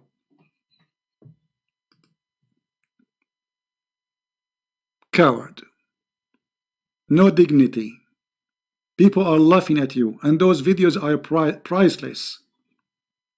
And Big Bang, a Muslim, he believes in the Big Bang. Muhammad, he says Saturday he created the clay. This is Big Bang. The light was created in Wednesday. This is Big Bang. The Big Bang is you. God. This is the Big Bang you have. It's a Big Bang in your head. Take more calls, and that's enough for today. I lost my voice. I apologize.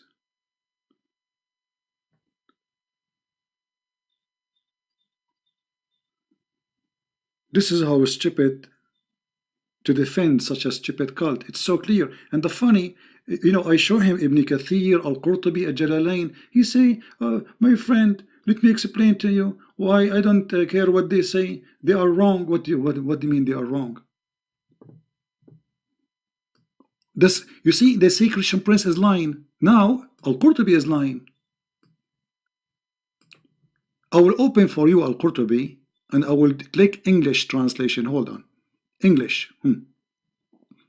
This is Al-Qurtubi, At-Tabari, Ibn Kathir. This page have all the interpretation. All of them, they are saying day and night, the sun, the day and the night. Ibn Kathir, here, translate into English. No shame. They have no shame. He made her day was shining bright and clear. He made her night dark and dark. Ibn Kathir, he says this is not about the day and the night. This is Al-Qurtubi, At-Tabari. Which one you want? All they are saying the day and the night. Liars. And this is about creating the lamps. You see it? The sun. No shame, no dignity, no honesty. This is why when we say we are debating Muslims, we are cornering them. They don't debate. They are deceivers. How many times the word appear here, the sun and the sunrise? So Allah created the night and the sunrise. Tafsir At-Tabari. Tafsir Ibn Kathir. Who is else here? Let us see. Al-Qurtubi. Al-Jalalain. All of them, they say it is about the day and night. Don't you have a shame? No, they don't have a shame, because Islam based on shame. It's a shameful cult. He created its night. He created its sun. This is what the verse means, duhaha. No shame. And the poor me is spending the time trying to, like, say to myself, maybe this guy, he do not know what he's talking about, have patience. No, he speak Arabic. See, he created and he cover her night, sunlight, and add the night because it's shade, and the sun because it's her lamp. At-Tabari, Ibn Kathir, Al-Jalalain, all of them, they are lying like Christian Prince, brother. Christian Prince is lying to us. You see this, how many times the sun appear in the interpretation? And the potato, he's saying to me, it doesn't say, this is not about the sun. Every single scholar agree with me.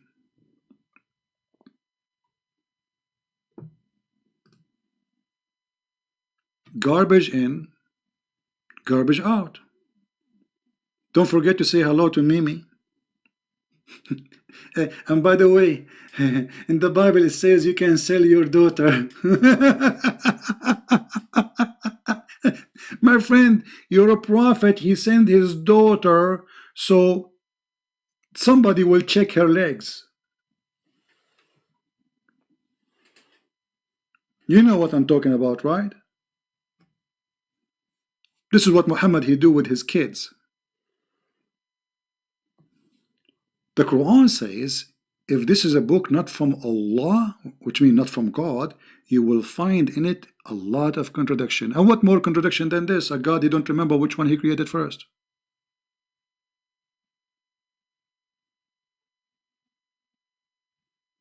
I always delete my videos because they flag me, you know.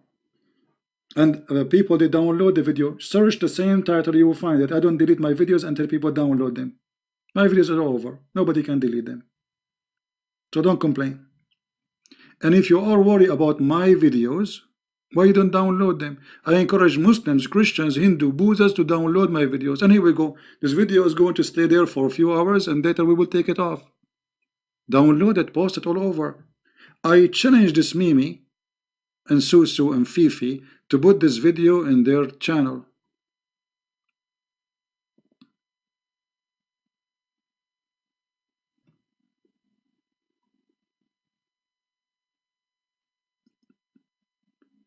And I like what he said, by the way. He said he agree that the prophet, he received satanic verses. Mimi Hijab, he said this story is fabricated. Fifi Farid, he said this story is fabricated. This guy, he agreed with it. And not only that, he agreed that his prophet was under the influence of shaitan for 1 year. 1 year, and he said that black magic will make you act crazy. He said that, correct? So this call was maybe later I will unblock him because I'm done with this kid. I'm lost my patience, man. I'm repeating myself for the last 2 hours. And then when we say, okay, which one created first? Just tell us, man. He will not. They play games. Even the hadith, which he is the one who quote for me. Imagine, he is the one who chose this hadith, not me. He is the one who said that Allah, he created the mud in Saturday. It was his choice. And the light in Wednesday. And he said, this is not the sun. So what it is? There's only one light. Yes. For what? For the earth.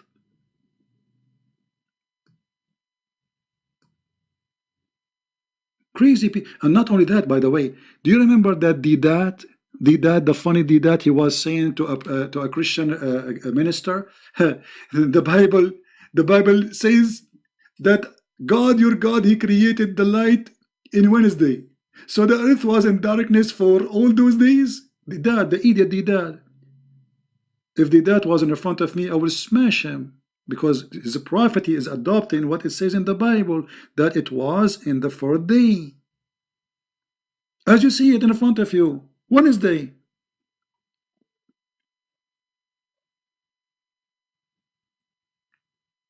So the potatoes, they make fun of your Bible, but they do not know what is in their book. Muhammadan is the same as a camel. He think he is so handsome, his back is straight because he don't have a mirror.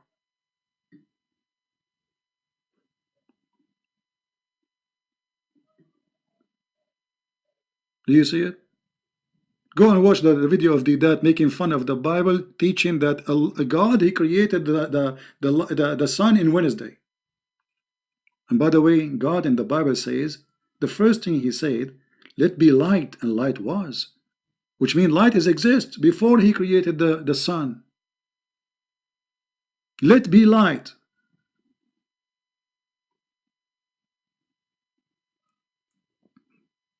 Now, I say to this gentleman, even though he's trying to lie, I invite him to come to Christ and be honest with yourself, sit alone, read the interpretation of the scholars, read the Quran, be honest.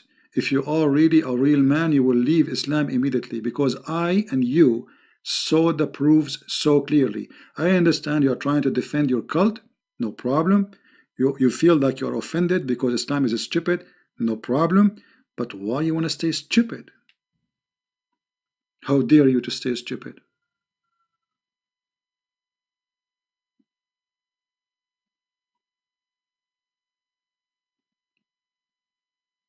Very simple way to prove Islam to be. And look what we learned today from this call. This call is very important, by the way. I want everybody to, because this guy, I think he was going later to tell the Mimi Hijab and Farid, called the Christian Prince and I got him busted. Obviously, you got me busted, big deal. You admit that the Prophet, he received satanic verses, which mean he is a messenger of Shaitan. This is what it means to receive satanic verses.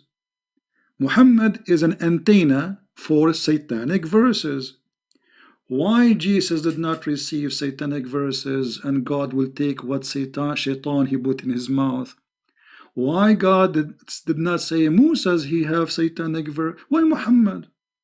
And what Muhammad said, he was worshipping the three daughters of Allah as he agreed. How a person claiming that he worship one God, but hypocrite, he's a hypocrite man. When he is with the pagan, he's a pagan. When he is with the Jew, he's a Jew. When he is with the Christian, he's a Christian. When he's with Sabian, he's a Sabian. He's the same as Obama. Obama go to Jerusalem, he wear the hat of the Jews. He go to Egypt, he quote Quran. He go to the African church, he read the Bible and he sing the Bible with them. He go with the atheist, he make fun of the Bible. That is Muhammad.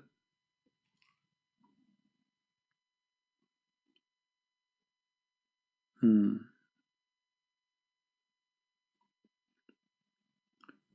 deleted the video. I raided. What raided mean? Abdul Potato Mahd. What video you raided? What does that mean? Delete the video I raided. What does that mean? All my videos are there. Search for the title. It's in the internet. You are a potato.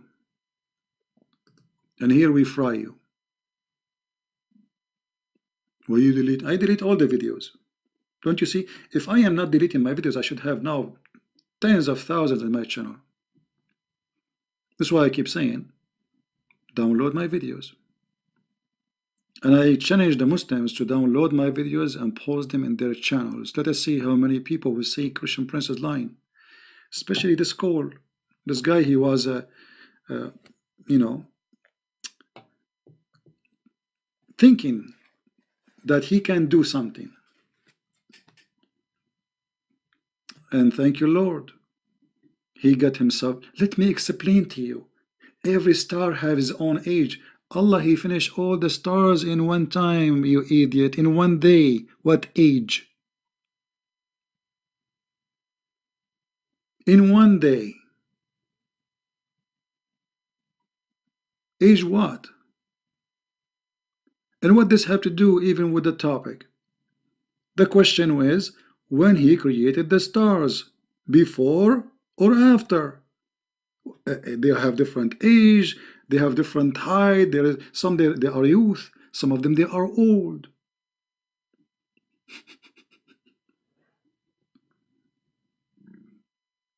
I did not give him a topic, he is the one who chose. You see, it's not me who chose the topic, he's the one who called me. The first one about Muhammad Merciful, he changed the topic. Correct? Satanic verses, he is the one who chose it, not me. None of the topic he spoke of is my choice. It was his choice.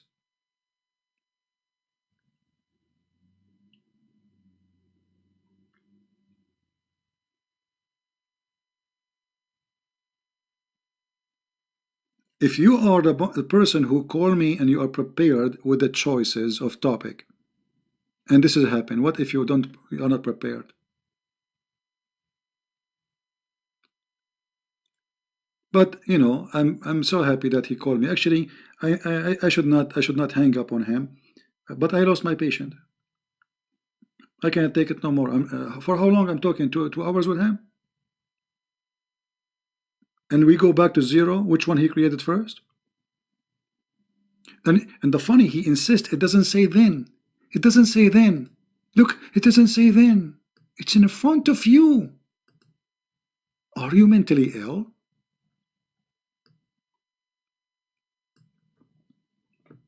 Christian Prince, you're lying. Then I show the interpretation. He don't want to accept the interpretation. Obviously, we know who's lying. Then he completed. So it was not completed. So what happened then? What happened? How he completed? He finished them. He made them 7. So there was no 7 heaven. There was only a smoke. So he made 7 heaven. And then what he did after that, because you made the stars inside the 7 heavens, but yet there's no 7 heavens. I asked him here, when the sky was a smoke, there was a stars. He said, yes.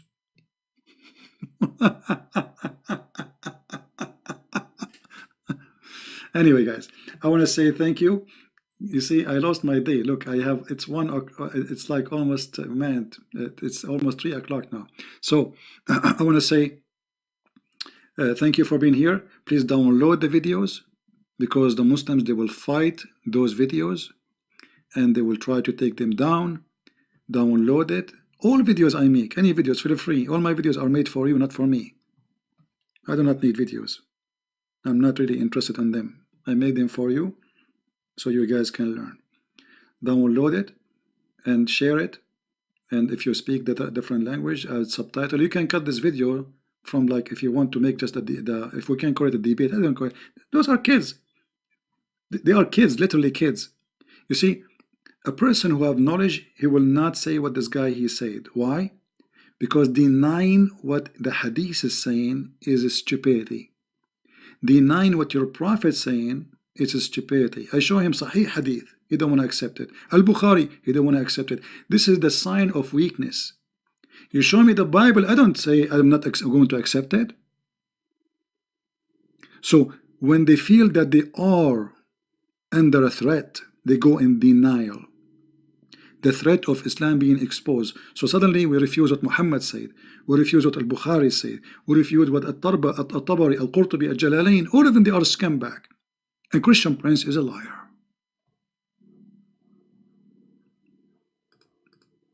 Garbage in, garbage out. Thank you guys for being here. May the Lord bless you. I'm losing my voice. And thank God we did not lose the internet.